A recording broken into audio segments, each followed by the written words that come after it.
Muchas gracias, buenas tardes y bienvenidos a la Residencia de Estudiantes y también no solo los que están aquí en la sala, sino a todos los que nos siguen en el streaming y bienvenidos a esta tarde de celebración de la ciencia.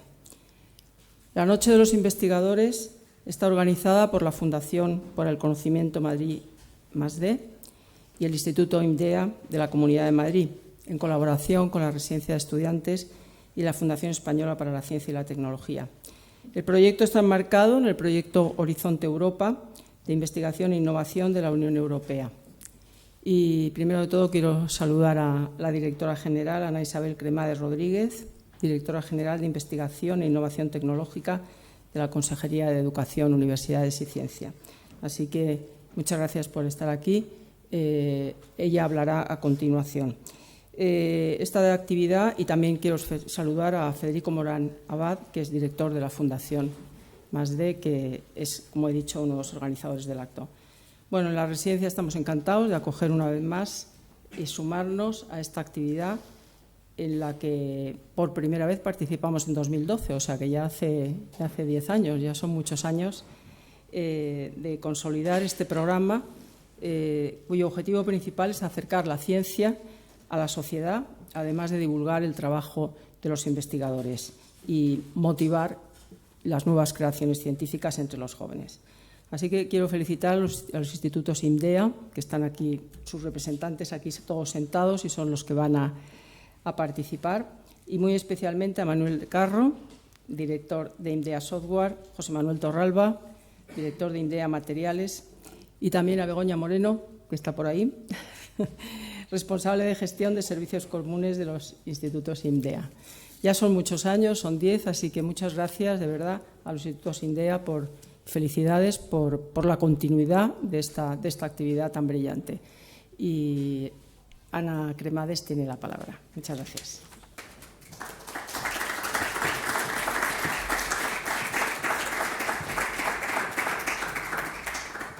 Pues muchas gracias, Alicia, por recibirnos en tu casa, en la Residencia de Estudiantes, que realmente pues, es la casa de todos, ¿no? Una gran casa de la cultura y de la ciencia. Y aquí no pueden faltar, por supuesto, los institutos IMDEA, que son para la Comunidad de Madrid pues, unos institutos de gran relevancia científica.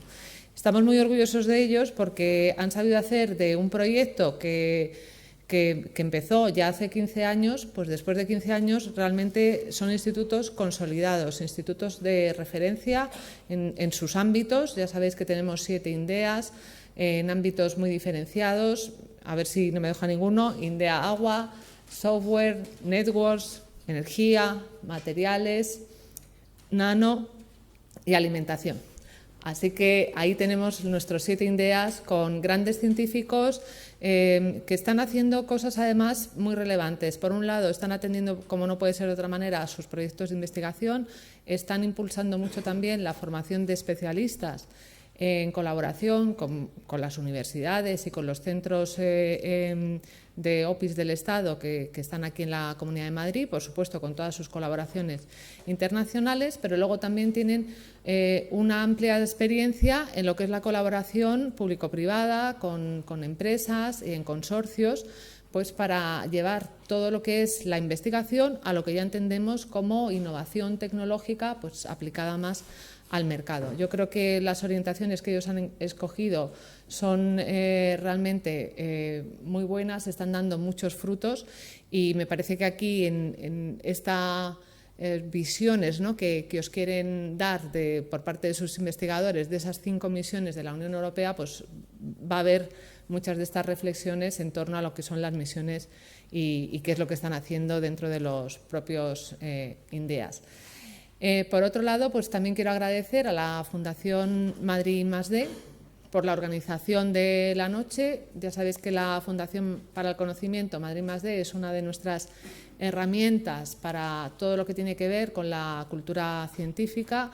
Ellos organizan la Noche de los Investigadores, la Semana de la Ciencia, Madrid por la Ciencia. Bueno, tenemos bastantes eventos alrededor de la cultura científica a lo largo del año que son gestionados y promovidos por la Fundación, pero que también tiene muchas otras misiones tan importantes como esa, como es toda la parte de emprendimiento, innovación y también verificación académica. Son la agencia de verificación de la educación superior en la propia Comunidad de Madrid. Así que te agradezco que está aquí el director, Federico Morán, pues todo ese trabajo que se pone con mucha ilusión, además de todo el equipo, en estos grandes eventos, ¿no?, relacionados con la cultura científica, porque eso es parte integrante de lo que los científicos tenemos que hacer. No solo tenemos que investigar, que digamos que es nuestra labor principal, pero luego tenemos que saber llevar ese mensaje de en qué estamos trabajando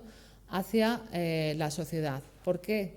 Pues por responsabilidad. Nosotros lo que queremos al final es, por un lado, que todas nuestras investigaciones, muchas de ellas, no todas, pero están en su gran mayoría financiadas por fondos públicos, o sea que tenemos que dar, digamos, cuentas de lo que hacemos, pero es que además también tenemos que conseguir tener una sociedad que esté lo más informada posible, ¿no?, y que los ciudadanos al final, de manera individualizada, sean capaces de tomar decisiones informadas, ¿no?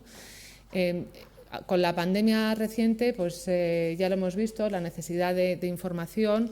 La ciencia ha sido proveedora de soluciones. Yo creo que eso va calando en el ciudadano y hay una percepción mucho más favorable a la ciencia y a lo que hacen los científicos y a la relevancia de las cosas que hacemos.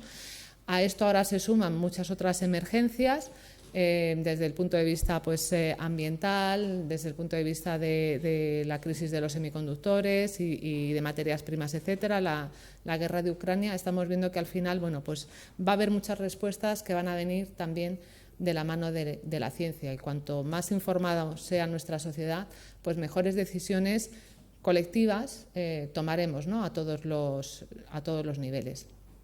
Así que nada, os dejo para que disfrutéis de esta tarde y directamente yo creo que es Manuel, ¿no? Empezás vosotros con el evento. Muchas gracias. Pues sí.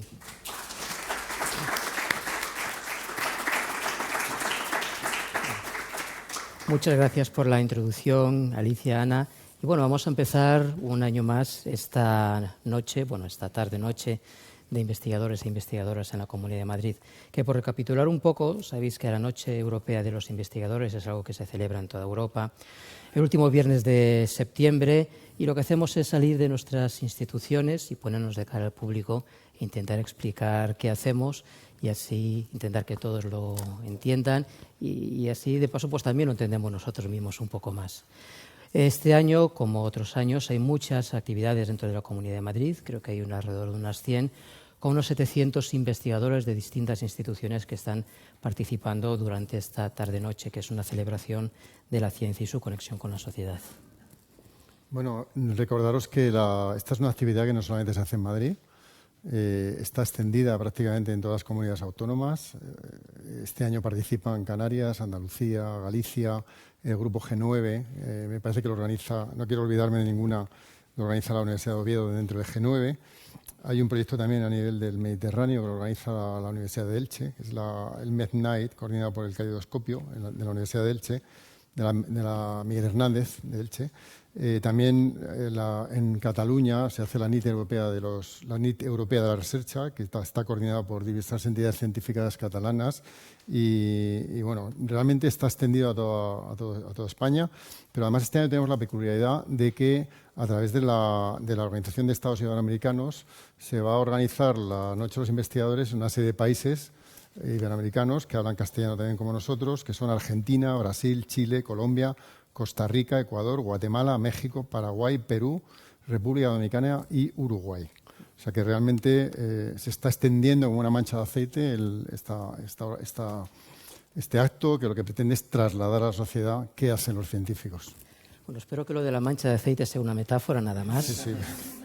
Porque además viene mucho a colación, porque este año las actividades que se están realizando están en torno a 5 misiones de la Unión Europea, 5 misiones que están en pos de la lucha contra el cáncer, el desarrollo verde y los objetivos de desarrollo sostenible. En la Comunidad de Madrid, todas estas actividades están coordinadas y están bajo el paraguas de la Consejería de Vicepresidencia y la Consejería de Educación y Universidades de la Comunidad de Madrid. Esto está así desde el 2009 y bueno, contamos con cofinanciación poquita, pero alguna, de la Unión Europea por parte de las acciones María Sklodowska-Curie. Bueno, ¿Quieres comentar las sí, misiones? recordar las misiones. Estamos aquí, vamos de alguna manera a ver cómo contribuimos a solucionar estas misiones, que son el cambio climático, la adaptación al cambio climático, alimentos saludables, océanos desde el punto de vista de la recuperación de los océanos y del agua, ciudades inteligentes y la conquista de vencer al cáncer, ¿no? Esas son las 5 misiones y esas son las que de alguna manera vamos a intentar trasladaros qué sabemos hacer desde la ciencia para mejorar para conseguir esos objetivos de las misiones. Bueno, y tras esta breve introducción vamos a dar paso a los diferentes investigadores sin pediros antes que por favor vayáis a la página www.imdea.org, perdón por el lapsus, porque nos piden que realicemos una encuesta y que rellenemos lo que nos ha parecido a todos los que están aquí en la audiencia en persona, los que están conectados por streaming, para poder dar una valoración a nivel europeo y para que el año que viene nos dejen continuar haciendo estas cosas. Y bueno, hay una cosa importante, y es que aquí estamos 7 INDEAs, la directora nos ha contado que estamos dedicados a temas concretos, cada INDEA, pues, software, agua, etcétera, pero hoy en día la ciencia es multidisciplinar. O sea, hoy no se puede concebir el acto científico como una operación donde una persona de una especialidad determinada se encierra en un laboratorio y se dedica a investigar sobre una cosa muy concreta. ¿Y por qué es multidisciplinar la ciencia? Pues porque hoy en día los problemas tienen muchas facetas. Antiguamente los problemas se resolvían casi focalizándolos sobre un tema concreto. Hoy en día los problemas tienen muchísimas facetas.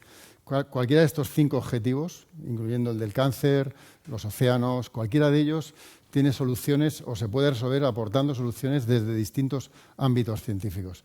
Y de alguna manera también queremos trasladar ese espíritu desde los 7 INDEA, que aunque somos con un apellido y con un nombre y un apellido determinado, cada INDEA no solamente se dedica directamente a los temas que están bajo el paraguas de ese nombre, sino que de alguna manera interaccionamos mucho, no solamente entre nosotros, sino con las universidades de la Comunidad de Madrid o de otros centros del mundo, porque los problemas hoy en día tienen muchas facetas y hay que resolverlos desde la visión multidisciplinar. Y Manuel, arrancamos. Pues vamos a arrancar con nuestra primera víctima. Bueno, decir una cosa primero. Esto está planteado como si fuera... Nosotros cuando somos científicos, pero también somos personas. Entonces, cuando trabajamos, también de vez en cuando paramos un momentito, nos tomamos un café y no solamente hablamos de ciencia, sino que también hablamos de otras cosas. Hoy vamos a hacerlo un poco al revés. Vamos a tomarnos el café o el té o lo que sea, pero vamos a intentar hablaros un poquito de ciencia. O sea que, cuando quieras. Venga, muy bien, pues primera víctima, Guillermo. Vamos a ver, ¿y a ti qué te llevó a la investigación, y en particular a investigación en redes y seguridad en redes? ¿Cuál es la historia de tu vida? Muy buenas tardes. Bueno, mi nombre es Guillermo Suárez de Tangil y soy profesor investigador en IMDA Networks y dentro de IMDA Networks pues lidero el grupo de ciberseguridad y desde casi muy pequeñito, no sé si diría que fue una persona un poco torpe o quizá a lo mejor un poco bruto, pero siempre rompía muchas cosas, ¿no? Y entonces, un poco pues al empezar a darme cuenta de que las cosas cuando estaban rotas, pues cuál era la mejor solución, siempre le digo a mi hijo, además cuando es pequeño, vamos a buscar una solución a los problemas, ¿no? Pues intentaba reconstruir las cosas. Entonces, empecé a desarrollar una pasión por ver cómo, pues cuáles son los engranajes de los juguetes cuando era pequeño, pero luego más adelante cuando estudié la carrera de los ordenadores, de las redes, y intentar entender cómo podemos a veces romper las cosas para buscar una solución, para luego reconstruirlas e intentar reconstruirlas de mejor forma. Y entonces, un poco dentro del paraguas de la ciberseguridad y de la investigación, pues esto es mi pasión por reconstruir las cosas y convertirlas en algo mejor, es lo que me ha llevado a investigar. ¿Y la investigación que haces, cómo crees así, a rasgos generales, y luego si quieres podemos entrar en más detalles, contribuye a estas o alguna de estas 5 misiones de la Unión Europea? Pues como comentaba antes, mi tema central es la ciberseguridad en las redes y en los sistemas de información, y yo diría que la seguridad es una cosa muy transversal a las 5 misiones. Cada uno de los elementos que participan en estas misiones, y además muy prevalente, otras misiones de otros años, siempre hay ciertos componentes de ciberseguridad. Por ejemplo, pues en el caso de la investigación en el cáncer, pues muchas veces te encuentras con dilemas en los que tienes que compartir datos entre investigadores y pacientes y hay temas de privacidad de por medio. Luego también muchas veces, alguna de las cosas que a mí también me gustan mucho es temas de investigación de cibercrimen y ciberdelincuentes y muchas veces te das cuenta cómo hay ciertas economías, ciertos engranajes que lo que hacen es fomentan ciertos usos maliciosos de las redes que van en contra de los intereses de la Unión Europea. Muy bien, pues vamos a pasar a la de Guillermo Stapier. Pierre, ¿qué te trajo a INDEA? ¿Qué te llevó a hacer una vida vinculada a la investigación? Buenas tardes, mi nombre es Pierre Ganti, soy investigador en IMDA Software y en IMDA Software investigamos tecnologías por el desarrollo del software. Entonces sé que, porque a veces tengo que explicar lo que hago, investigación, el desarrollo del software, entendemos cada palabra, pero cuando las ponemos juntas resulta una idea muy abstracta, ¿no? ¿Qué se hace exactamente ahí? Entonces los voy a intentar explicar un poquito. El software está escrito por seres humanos y los seres humanos hacen errores y siempre harán errores. Entonces nosotros lo que hacemos es intentar de reducir estos errores en el software. ¿Por qué? Porque hay errores que no pasa nada si hay, por ejemplo, en los programas de los móviles, en los videojuegos. A lo mejor algunos se alegran de un error porque puede acabar el juego más rápido, pero si pasamos a otros sectores, por ejemplo, un error en una web de una administración pública puede ser algo muy fastidioso porque hay que ir ahí, corregir y todo eso. Y hay errores todavía mucho más graves. Si hay errores en el software de un marcapasos o en el coche que conduces, que controla el pedal de aceleración, por ejemplo, esos son errores que pueden tener consecuencias catastróficas. Entonces, cogemos una trayectoria científica para estudiar este problema y lo que hacemos es considerar el software como un objeto matemático, ¿no? Entonces, para que sean menos abstractos, pensar que nosotros vemos el software como muchas ecuaciones, ¿no? Y entonces estudiamos el comportamiento del software a través de estas ecuaciones. Por ejemplo, podemos preguntar si esta ecuación tiene una solución y eso significa que hay un error o no en este software, que si en esta ecuación hay un número que sube por encima de 140, significa que el marcapaso va un poco demasiado rápido, este tipo de cosas.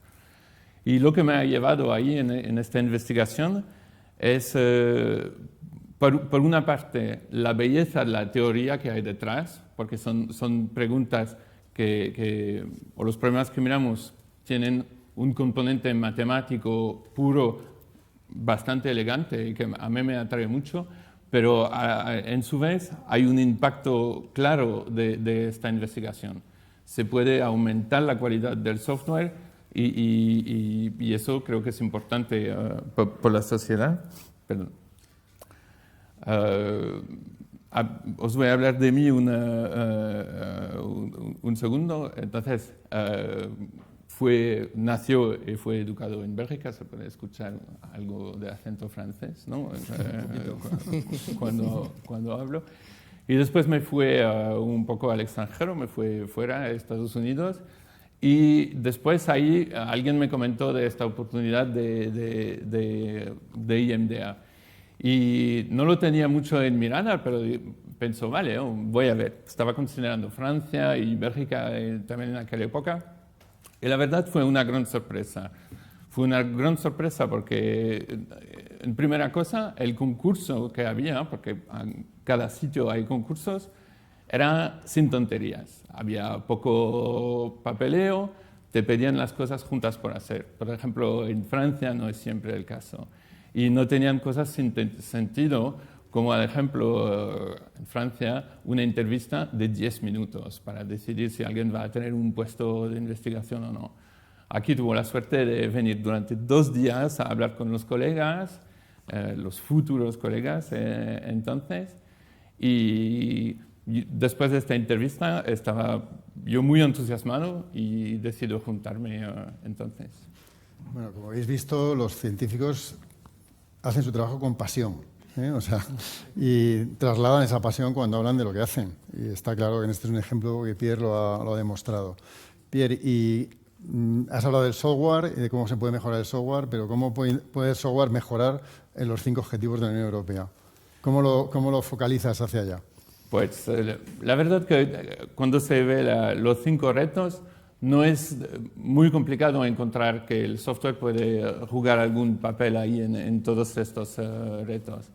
Entonces, creo que más tarde iremos más en profundidad en algunos de los temas, pero, por ejemplo, alimentos saludables, ¿no? O suelos saludables por la agricultura, puede parecer muy lejano a la informática, el software, y no es tan difícil encontrar que puede ayudar en gran parte. Por ejemplo, los granjeros tienen que usar muchos productos químicos en su trabajo. Tienen que poner productos químicos en el suelo para que la tierra tenga las propiedades que tiene que tener para hacer crecer las plantas. Y ahí el software puede jugar un papel importante porque hay un sector que se está desarrollando ahora que se llama la agricultura de alta precisión, donde hay los datos que son recogidos permiten de decidir a la máquina voy a poner tal cantidad de tal productos químicos en tal sitio exactamente, para así optimizar el uso de los productos, no echar 1 kilo por metro cuadrado de la sustancia, pero para decir aquí hace falta 10 gramos, aquí 5, etc. Por ejemplo, es uno de los usos que se puede hacer. También, no sé si habéis visto en noticias, necesitan arrancar malas hierbas en algunas culturas. Se puede hacer con productos químicos que van a matar las plantas. Se puede hacer a mano, pero es muy costoso, y lo que está apareciendo ahora son como robots que identifican con inteligencia artificial y este tipo de cosas la mala hierba y la arrancan ellos mismos. Esos son 2 pequeños ejemplos de cómo se puede aplicar el software en algo que parece lejano como la agricultura. Bueno, yo creo que tendremos más tiempo. Vamos. Bueno, hemos visto la transversalidad del software, que bueno, me toca el corazoncito porque yo soy de esa rama, entonces lo veo todo muy transversal, pero hay muchas otras ramas del conocimiento que son también transversales, y un ejemplo creo que puede ser materiales, porque materiales pues los hay en todos los lados, ¿no? Entonces aquí parecen 2 almas gemelas, a las que les voy a hacer una pregunta que les va a sorprender. ¿Qué os llevó a materiales? A materiales, ¿quieres empezar tú? Vale, sí, pues bueno, mi nombre es Lola. Y el motor que a mí me hizo elegir el camino de la ciencia fue descubrir que haciendo ciencia pues se respondían muchas de las preguntas y curiosidades que yo tenía. También haciendo el grado de Ingeniería de Materiales, donde me dio clase Ana Cremades, ahí descubrí la asignatura de biomateriales y también vi cómo podía, aparte de dar respuesta a esas preguntas que yo tenía, pues poder mejorar la calidad de vida de la gente. Y entonces yo cuando acabé la carrera dije, yo tengo que encontrar un doctorado en el que pueda seguir aprendiendo y descubriendo cosas nuevas y en el que esté enfocado en algo relacionado con los materiales. Y entonces puse todos mis esfuerzos y por suerte encontré el INDEA Materiales, y entonces estoy en mi 2º año de doctorado. Y lo que estoy estudiando son unos nuevos implantes de magnesio que son biodegradables para aplicaciones de regeneración ósea. Los implantes actuales, que son de titanio o de aleaciones de cobalto, tienen un problema, que es que son permanentes. Entonces pueden producir rechazo, se necesita una segunda cirugía, y entonces con estos nuevos implantes el implante se va degradando al mismo tiempo que se va regenerando tu propio hueso, de manera que al cabo de unos meses solo tienes tu propio hueso. Y entonces eso también, viéndolo desde el lado de las misiones de la Unión Europea, estos implantes biodegradables que estamos intentando estudiar no van a ser al retirarse no van a ser un desecho. Entonces no van a acabar en la basura, no van a acabar en los suelos, no van a contaminar. Por tanto, se reduce también, que es lo que se quiere con las misiones de la Unión Europea, de reducir el impacto climático. Isabel, ¿tú? Bueno, yo creo que muy parecido. A lo mejor todos aquí tenemos mucha curiosidad, entonces yo desde chiquita también me gustaba hacerme muchas preguntas y usar mucho las manos para tratar de responderlas. Entonces, pues ahí me iba diciendo, yo quiero algo como de ciencia. Bueno, yo soy de México, a lo mejor el acento ya, ya está claro, pero bueno, estudié ingeniería química y me gustaba, pero luego tuve una clase de ciencia de materiales y me gustó mucho ver todo el rango de escalas que tiene, desde algo muy pequeñito, hablar de electrones y de poder entender qué está pasando a esa escala, que es inimaginable, ¿no? Es difícil incluso de entender después de haber ya tenido clases sobre eso, hasta ver aplicaciones muy tangibles. Entonces, como poder modificar algo tan pequeño y verlo tan claro en una aplicación es lo que me llamó tanto la atención. Y bueno, yo lo que hago en IMDEA Materiales desarrollo un método de síntesis para nanohilos de diferentes materiales. Por ejemplo, ahora trabajamos con silicio, carburo de silicio y también con nanotubos de carbono. Y lo que tiene especial este método es que no utiliza solventes, todo es flotando, y cuando crecen estos nanohilos se forman redes, y forman redes tan grandes que incluso puedes coger el producto como si fuera una tela. Entonces, lo que les digo, de cosas pequeñitas que son los nanohilos, al final lo que obtengo es una tela entera, que eso ya lo podemos utilizar, por ejemplo, en baterías. Y bueno, ahora estamos claros de que las baterías son importantes y que tenemos que apostar por ellas. Entonces, pues estamos tratando de hacer que sean mejores, que duren más, y creemos que por ahí va el camino. ¿Y cómo crees que vuestra investigación tiene un impacto en la sociedad y en la transformación social? Como lo veis, hemos hablado de las misiones de la Unión Europea, parece que lo que hacéis está claramente enfocado hacia ellas, pero si abrimos un poco el abanico y pensamos en la sociedad en conjunto, ¿podríais decirnos algo de vuestra investigación en ese entorno? Sí, bueno, yo creo que también en el mundo de la ciencia, que todo es como una rueda y que todo se va engranando, ¿no? Entonces, desde el IMDEA Materiales, por ejemplo, generamos conocimiento. Ese conocimiento sirve para ciertas aplicaciones, pero también sirve como una herramienta de educación. Y cuando la sociedad le llega ese conocimiento, se sensibiliza, ¿no? Entonces le da el valor o le da la importancia que realmente tiene, y entonces con eso hace que lleguen los apoyos desde arriba y las ayudas. Pero claro, para que realmente llegue y empape a la gente, somos los científicos los que tenemos que transmitirlo.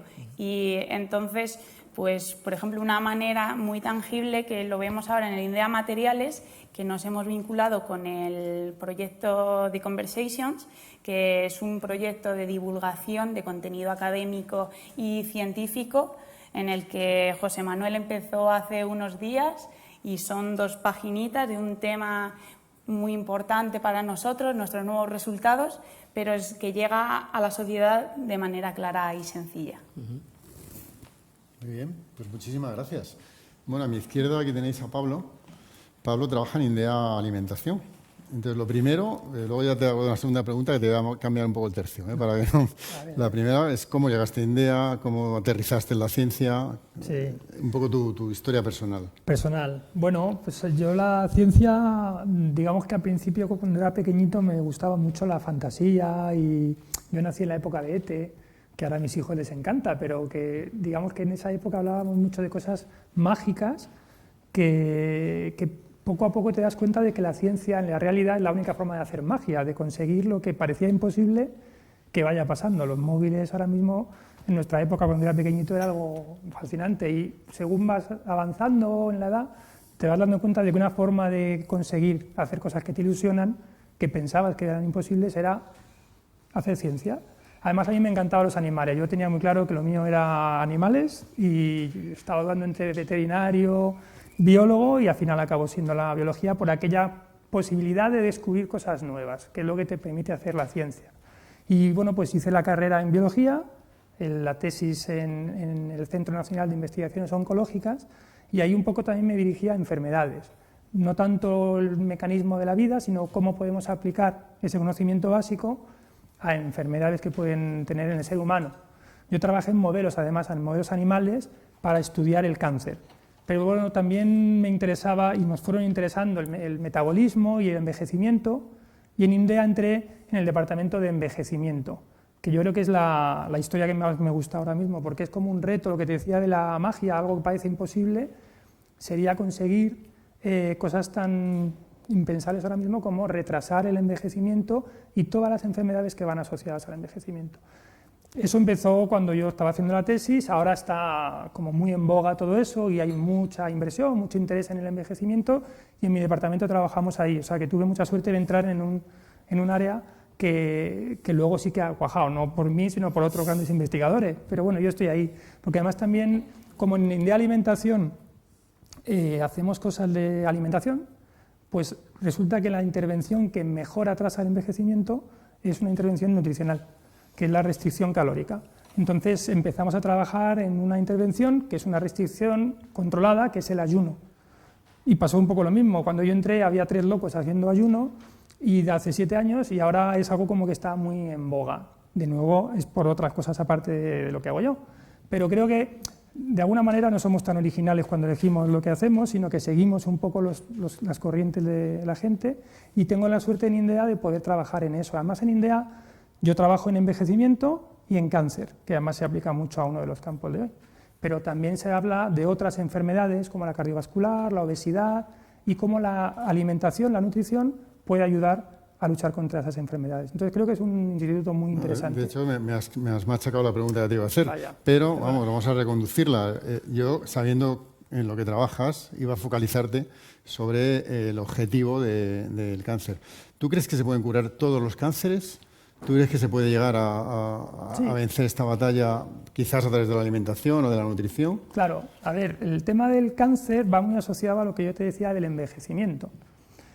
La gente tenemos que envejecer, todavía no hemos conseguido eliminar el envejecimiento, ojalá se pueda. Entonces, el cáncer, como las enfermedades degenerativas, probablemente no desaparezca, porque hasta ahora nos tenemos que morir de algo. Entonces, pues el cáncer probablemente es uno de los mecanismos de limitar la vida que existen porque envejecemos. Ahora, lo que nosotros buscamos no es eliminar el cáncer, es tratarlo o prevenirlo para que aparezca lo más tarde posible y que los pacientes que tengan que tener ese cáncer lo puedan superar o llevarlo con el menor daño posible a la vida. Entonces, sí que estamos ahora mismo evitando el cáncer en edades tempranas. Antes de... La idea, el objetivo es que la gente joven lo pueda superar y que sea solamente una causa de muerte a lo más tarde posible y lo más rápido posible. Esa es la idea. Que desaparezca, habría que superar la muerte, que eso todavía no... Eso es mucha fantasía todavía. Muchas gracias. Bueno, hay un refrán español que dice burro grande, ande o no ande, lo que demuestra que el tamaño importa. El tamaño importa también para Valle, pero en una relación inversa, porque se dedica a la nanociencia.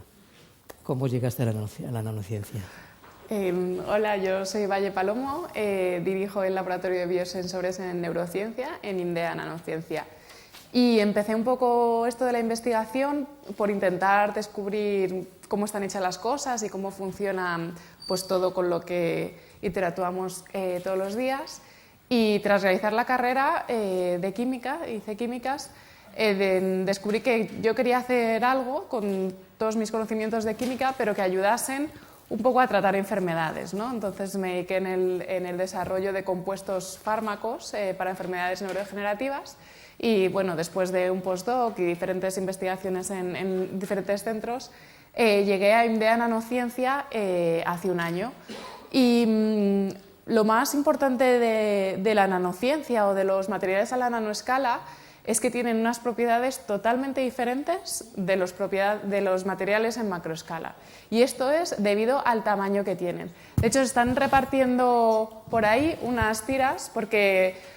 Un poco como decía Isabel, que es muy difícil concebir la nanoescala, ¿no? Es muy difícil entender qué realmente es un nanómetro, entonces he traído esto, a ver si por aquí también podéis hacerlo, para que se vea, lo van a enfocar para que lo vean allí desde streaming.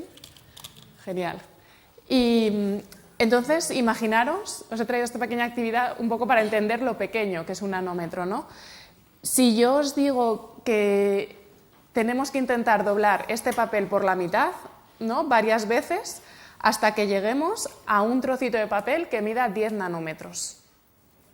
¿Cuántas veces creéis que tendríamos que doblar este papel? O empezar a hacerlo, se puede doblar, una vez que lo hayáis doblado por la mitad, se corta, para así ya sabéis que lo habéis doblado una vez, se dobla otra vez y van 2.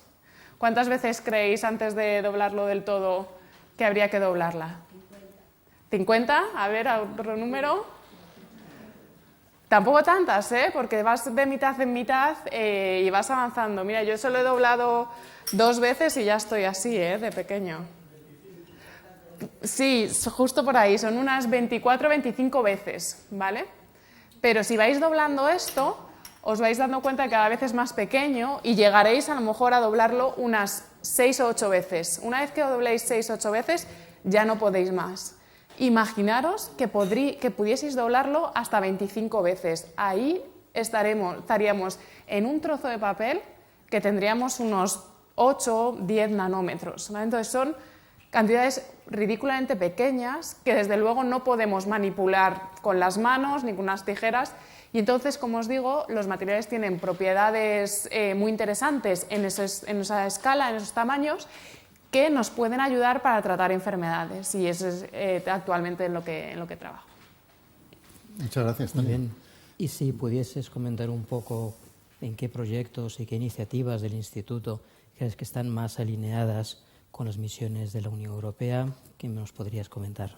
Sí, pues por ejemplo, yo creo que uno de los más obvias es la alineación con el cáncer, ¿no? Porque hay muchas nanopartículas, de hecho ahora que ya incluso están aprobadas por las agencias regulatorias, que por ejemplo el oro, cuando lo llevamos a la nanoescala, hacemos nanopartículas de oro, tiene propiedades en que lo podemos calentar y puede hacer que las células cancerígenas, por ejemplo, se mueran debido a ese calentamiento de nanopartículas de oro. Entonces hay un trabajo muy importante en INDEA Nanociencia que busca intentar llevar a la clínica este tipo de nanopartículas. Y esto también pasa con nanopartículas magnéticas. Y de hecho he traído aquí también una disolución ferromagnética para que veáis un poco cómo se comporta. He traído no sé si me podéis iluminar con el móvil aquí para que se viese en la cámara. Es un fluido ferromagnético. Las nanopartículas de óxido de hierro también pueden hacer este proceso de hipertermia, en el cual aplicando unos campos magnéticos se calientan y también sirven para tratar el cáncer. Pero un poco para que veáis, mirad este fluido, cuando yo le paso un imán, por detrás veis como, a ver si lo veis ahí, veis que se mueven, si no luego os podéis acercar y lo vemos de cerca, pero se alinean con el campo magnético que produce el imán.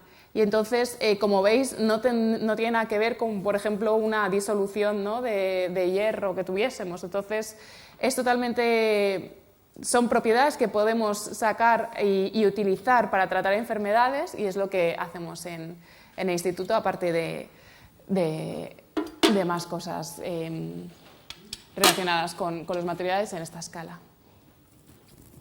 Muy bien, muchas gracias, Valle. Bueno, nos quedas tú, Tania. Tania trabaja, si habéis hecho la cuenta de los institutos que faltan, falta agua, que no han podido estar esta tarde con nosotros, pero nos falta energía. Lo primero, ¿cómo has llegado hasta aquí? ¿Qué te trajo INDEA en energía? ¿Cuál es tu vocación? Pues como visteis, lo de la transversalidad es muy en auge, porque yo en realidad soy bióloga también, pero acabé en el mundo de la nanomedicina, de materiales, o sea que es un poquito de todo. ¿Por qué me interesa en ciencia? Yo creo que un poco es el punto en común de todos, la curiosidad. Yo también estuve en esa época pues del cuerpo humano, que se veía todo tan en detalle y tal. Pero sobre todo, no sé por qué, siempre me causó mucha curiosidad el cáncer. ¿Qué pasaba? A nivel metabólico, ¿qué pasaba en la célula? Todas esas conexiones. Y cuando estaba haciendo biología era como, ¡joder, esto es más complejo de lo que parece! Una pequeña cosa, como esa pelotilla que llega al otro lado del mundo.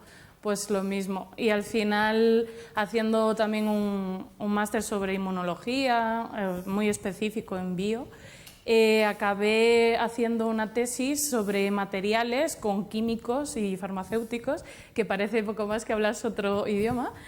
Entonces siempre estuve ahí entre medias, pero aprendiendo muchísimo y la verdad que da mucha versatilidad porque lo que hacemos ahora mismo, estoy en Indea Energía, como os digo, haciendo materiales multifuncionales, entonces nos dedicamos sobre todo, somos expertos en dicho compuesto, entonces hacemos la síntesis, la caracterización, ¿no? Como la puesta a punto, y después intentamos entender las propiedades que tienen dependiendo de sus partes. Tiene un metal y un ligando.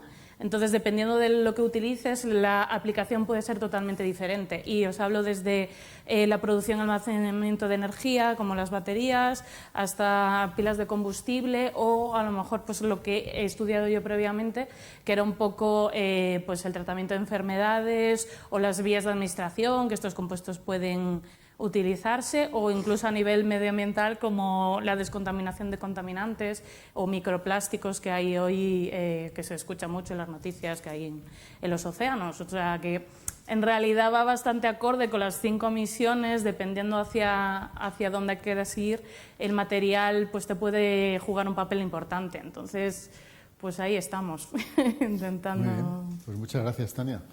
Pues bueno, vamos a seguir un poco con Tania, ¿no? Vamos a seguir un poco con Tania y vamos a intentar meternos un poco ya en harina y cosas más técnicas que yo creo que son, por lo menos las que a mí me parecen interesantes en este tipo de reuniones. Entonces, empiezas en biología, pasas por farmacéuticos, químicos, acabas en energía, materiales, solo te falta software, que seguro que será el siguiente paso. La bioinformática. ¿Ves? Ya no te queda un nanómetro nada más. ¿Cómo ves las ventajas o inconvenientes que puede darte esa visión pluridisciplinar que pareces tener? Buena pregunta. Como digo, se sabe de todo y de mucho, o sea, de mucho y de poco a la vez, ¿no? O sea, lo bueno que he podido es que he tenido la opción de estar entre todos. Entonces, al final aprendes el día a día, lo bueno y lo malo, lo que no va saliendo, que hay mucha frustración en ciencia, siempre hay mucha paciencia, pero aprendes a entender los diferentes microambientes. Entonces, al final, el punto bueno que tiene, que puede ser el punto de conexión entre ellos, porque yo venía de un mundo de estéril, digamos, de esto no lo puedes utilizar, y después en química ahí da igual. Parece un poco como cocina, respondiendo, y después explicarle al químico de esto tiene que estar, vamos, más limpio que una patena, o sea, por favor. Entonces, entender o transmitirle eso de dónde limitar ciertas cosas que para uno siempre es normal porque estás como haciendo siempre ese tipo de ensayos, al otro no lo sabe, entonces siempre te va a ayudar a intentar que se entiendan unos y otros y eso al final favorece a crecer, ¿no? En muchos aspectos, muchos personales también y profesionales. Bueno, aquí hemos hablado, estáis viendo cómo desde distintas perspectivas de los distintos institutos se puede abordar un tema como el cáncer. Pero también, Valle, por ejemplo, tú nos has hablado también cómo la nanociencia puede ayudar a resolver problemas vinculados al cáncer. Pero hay otros objetivos, por ejemplo, ¿puede hacer algo por el cambio climático la nanociencia? Sí, también, desde luego. Debido a las diferentes propiedades que puedes hacer, por ejemplo, uno de los grupos que trabaja en Indea Nanociencia está desarrollando moléculas que sean capaces, por ejemplo, de captar el dióxido de carbono, ¿no? Entonces, eso, desde luego, frente al cambio climático, pues tiene mucho potencial. También relacionado con la misión de ciudades inteligentes, pues también los materiales que se pueden crear con estas nanopartículas, por ejemplo, se están creando materiales, por ejemplo, para las ventanas o para que puedan, igual que ahora veis que estamos tapando, ¿no? Para que no entre el sol con persianas, pues son materiales que de forma un poco inteligente pueden, en presencia del sol, convertirse pues como si fuesen placas fotovoltaicas que recojan esa energía, pero cuando luego ya no necesitan recogerla o cuando ya sea de noche, pues se vuelvan transparentes.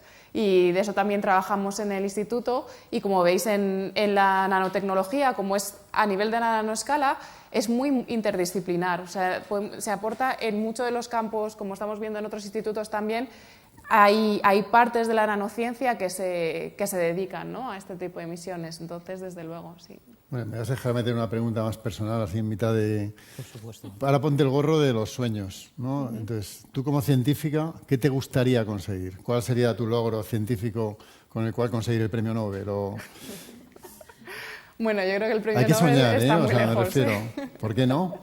Bueno, a mí, yo, como he comentado antes, trabajo en enfermedades neurodegenerativas, ¿no? Y son estas enfermedades en las que las neuronas, no se sabe muy bien por qué, pero se van muriendo, ¿no? Si son las neuronas colinérgicas, uno tiene un Alzheimer en el que se le van olvidando las cosas y al final pues no reconoces ni a tus propios hijos, ¿no? Si son las neuronas motoras, tienes una esclerosis lateral amiotrófica y lo que te pasa es que te dejas de poder mover, al final terminas una silla de ruedas y al final es que no puedes ni respirar, ¿no? Y es una enfermedad bastante más agresiva. Uno de los problemas, yo me he dedicado a desarrollar fármacos para estas enfermedades y ahora me estoy dedicando un poco más a desarrollar biomarcadores que nos permitan seleccionar cuáles son los fármacos que van a ser más eficientes para estas enfermedades, porque yo lo que un poco veo es que a nivel de... En la clínica, cuando hacemos ensayos clínicos, la forma de evaluar si un fármaco está funcionando o no todavía es bastante rudimentaria, todavía no entendemos bien cuáles son los mecanismos que causan estas enfermedades, por lo tanto no sabemos muy bien qué es lo que tiene que hacer un fármaco para poder frenar esa enfermedad. Y la forma de evaluarlo, hasta ahora lo que más se suele utilizar, por ejemplo, es ver las proteínas tóxicas, ¿no?, que habréis escuchado alguna vez pues, en Alzheimer, y calcular cuántas proteínas tóxicas se tiene en función del tratamiento que te den o otro. Sin embargo, yo creo que hay que ir un poquito más allá, hay que ir un poco a entender realmente cómo funciona la neurona, cuáles son las tareas que una neurona tiene que hacer y ver si el fármaco está modificando eso. Entonces, para eso, nosotros estamos intentando hacer sensores dinámicos que podamos ver diferentes propiedades de la neurona, por ejemplo, un transporte axonal, y poder entender un poco si esos fármacos nos van a ayudar, porque una de las propiedades de las enfermedades neurodegenerativas es que a día de hoy no tienen cura. Ninguna, ¿no? Y al igual que el cáncer, desde luego, es devastador, pero sabemos que sí que lo podemos curar, ¿no? Las enfermedades neurodegenerativas no se pueden curar y yo creo que... Y yo intento trabajar para poder encontrar esos fármacos y la verdad que sería un sueño trabajar en eso. Muy bien, muchas gracias. Bueno, voy a cambiar de tercio y voy a cambiar de lado. Voy a mi primera víctima, que yo creo que no murió del todo en la primera pregunta. Y te voy a preguntar por algo que está muy en la boca de todos hoy en día, criptomonedas. ¿Qué hacen las criptomonedas por o en contra del entorno en la vida, el cambio climático, etcétera, etcétera? Coméntanos un poco porque hay cosas que se oyen por ahí que son un poco preocupantes. Muchas gracias. Pues uno de los aspectos críticos de las criptomonedas, que es al final es una base de datos que es distribuida y que lo que permite es que muchos actores que están metiendo transacciones en esa base de datos permite verificar de forma distribuida pues, que toda la integridad de una blockchain pues, es la adecuada. Entonces, para realizar ese tipo de verificaciones, lo que se hace hoy en día es una cosa que se llama el minado de las criptomonedas, que es muchos voluntarios a lo largo del mundo resuelven puzzles matemáticos muy complicados y comprueban que esos puzzles están bien realizados.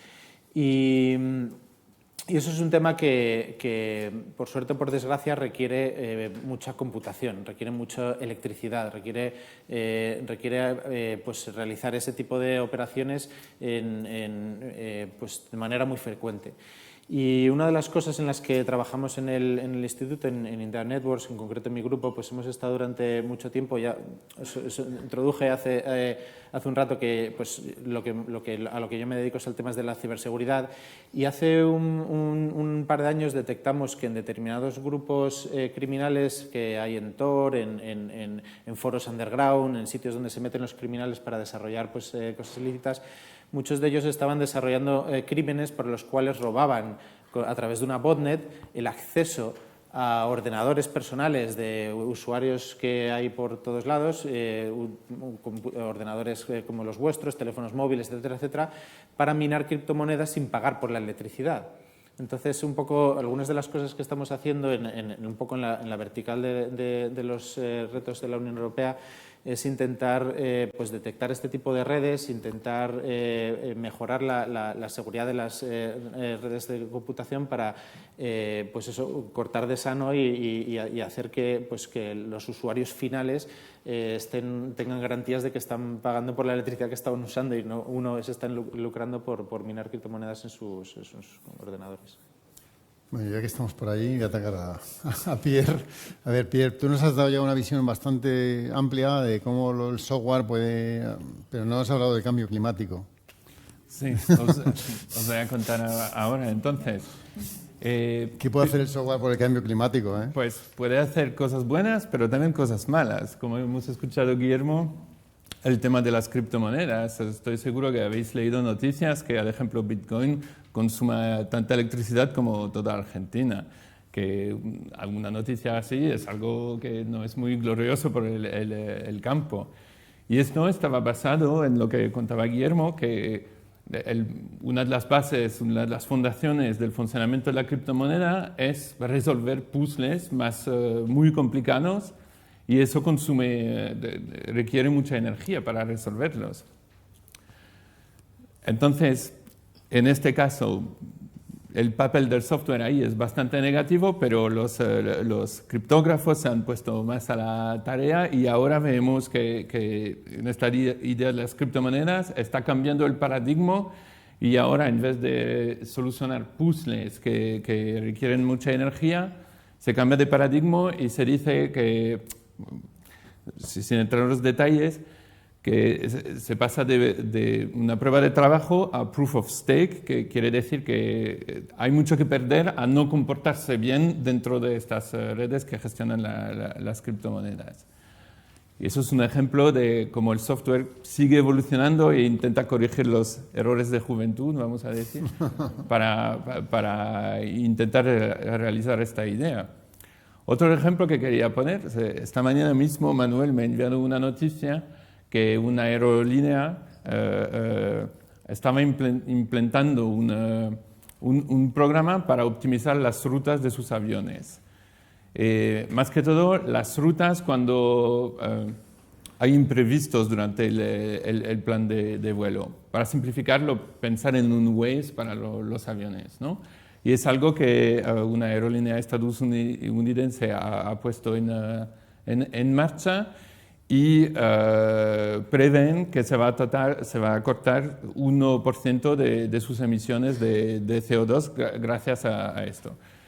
A lo mejor no parece mucho 1%, y los objetivos son más ambiciosos, pero hay que pensar que es una solución que se puede adoptar ya.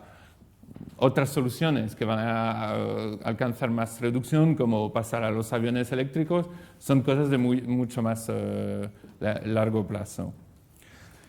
Y un último ejemplo que os quería contar son el cloud. Ahora mismo, cuando usáis WhatsApp y todo eso, todos los mensajes pasan por servidores que están en estos grandes edificios que consumen un montón de energía, un montón de agua, y para que los servicios funcionen.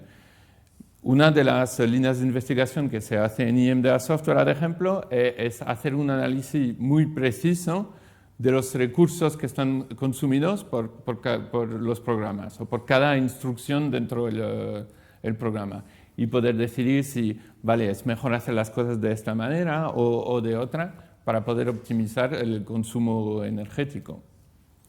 Ya está. Bueno, muy bien. Bueno, no sé yo si el software vale para tanto. Luego ya veremos alguna preguntilla más a ver qué pasa. Porque... Bueno, pues voy a pasar a Lola e Isabel y voy a cambiar del cambio climático a otras cosas. La calidad del entorno en el que vivimos, el agua, el suelo, la tierra en general. Vosotros que generáis materiales nuevos y con los materiales que existen ahora, ¿qué pasa con ellos cuando se dejan de utilizar? cuando llegan a un pozo, cuando llegan a un acuífero, cuando quedan en la tierra, a veces pues pueden ser malos, digamos, ¿no? ¿Qué ideas tenemos para intentar que tengan un efecto lo menos negativo posible en el medio ambiente? Claro. Ojalá tuviéramos aquí a alguien de Indeagua que nos pueda hacer entrar en conciencia de cómo todos nuestros desechos afectan pues, los océanos, los ríos. Pero bueno, todos sabemos que tenemos que reducir los desechos. Y en INDEA, materiales, pues yo creo que lo que más tenemos en cuenta es tratar de reducir estos desechos, pero a lo largo de todo el proceso, no solo en el producto final y hacerlos biodegradables, que también tenemos algunos proyectos que crean, por ejemplo, plásticos que tienen unas propiedades maravillosas y que también vienen de biomasa y son biodegradables cuando terminan su vida útil. Y entonces, eso es una primera cosa, darles una segunda vida a los materiales, no pensar solamente en una aplicación final, sino en la aplicación después de la aplicación. Pero otra cosa también es durante el proceso, reducir la cantidad de materia prima que se utiliza, ¿no? Entonces, por ejemplo, estamos trabajando mucho en impresión 3D, porque ahí solamente utilizas menos material, utilizas el material que se necesita, para crear a lo mejor alguna pieza que sea muy, muy importante, que tenga ciertas características que de otra manera necesitarías un pedazo gigante, imaginemos, de metal, y luego cortarlo y todo eso se vuelve desecho. Lola, también sus implantes biodegradables pues, generan menos desechos. También si generas un metal que tiene mejores propiedades, vas a necesitar utilizar menos de ese material para conseguir la misma aplicación.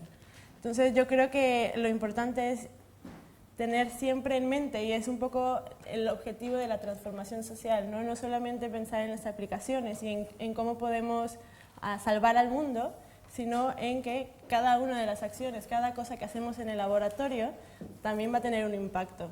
Y aunque ahora a lo mejor digamos, bueno, es el laboratorio, pero bueno, eso va a llegar luego a mayor escala. Entonces, tenemos que ir reduciendo poquito a poquito y de 1% en 1%, como en el software, pues vamos a llegar a más. Muy bien. ¿Y el software qué puede hacer en este tema?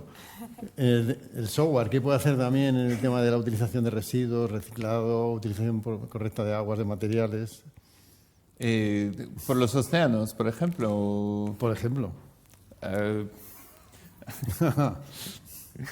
Me coge por sorpresa un poco la pregunta.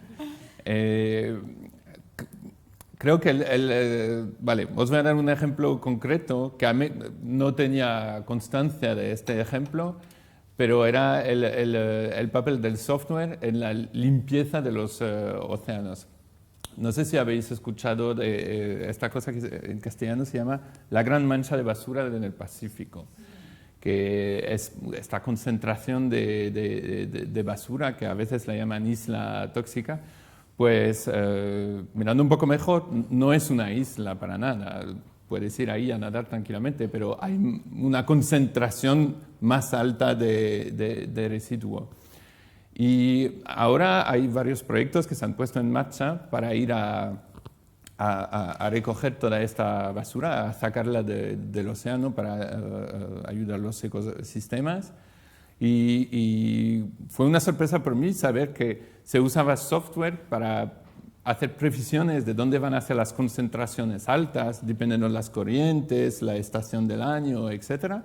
Y este proyecto, el Ocean Cleanup en particular, usa un software para decir, mira, vamos a enviar esta red gigante que tienen para recoger los residuos en tal zona, en tal fecha. Muy bien. Bueno, vamos a pasar al otro lado y le voy a preguntar a Pablo, que ha mencionado. Se ha mencionado aquí el cáncer varias veces. Una de las cosas que a los legos nos sorprenden bastante es que con el nombre del cáncer aparecen como enfermedades que unas se curan más fácilmente, otras no. ¿Por qué? ¿Cuáles son las diferencias? ¿Por qué le llamamos cáncer tantas cosas diferentes. Claro, a ver, el problema quizá es en el término. Se habla de cáncer porque realmente son cerca de 200 tipos de cánceres distintos y todos tienen una base común, por eso se llaman cáncer, que es que son células que han perdido el control de su división y que han llegado a un nivel patológico. Pero luego, dependiendo mucho del tejido en el que aparezca el tumor, de la persona y de las circunstancias en la vida de cada persona, pueden tener un comportamiento totalmente diferente.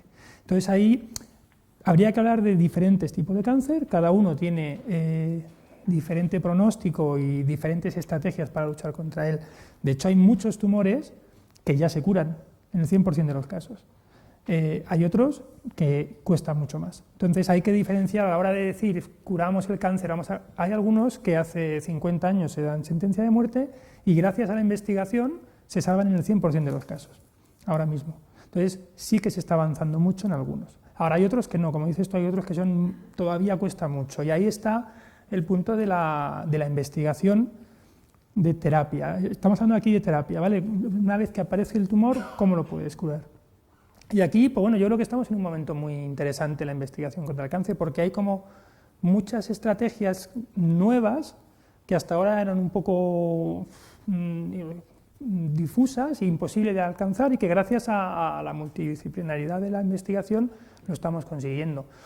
Por ejemplo, yo creo que ahora una estrategia muy interesante son las nanopartículas, que nosotros también hemos trabajado en algún proyecto en el que la terapia contra el tumor la puedes dirigir gracias a una nanopartícula en la que ya no es una quimioterapia digamos a lo bruto que ataca todo el organismo y que daña mucho al paciente, sino que la puedes dirigir contra el tumor específicamente.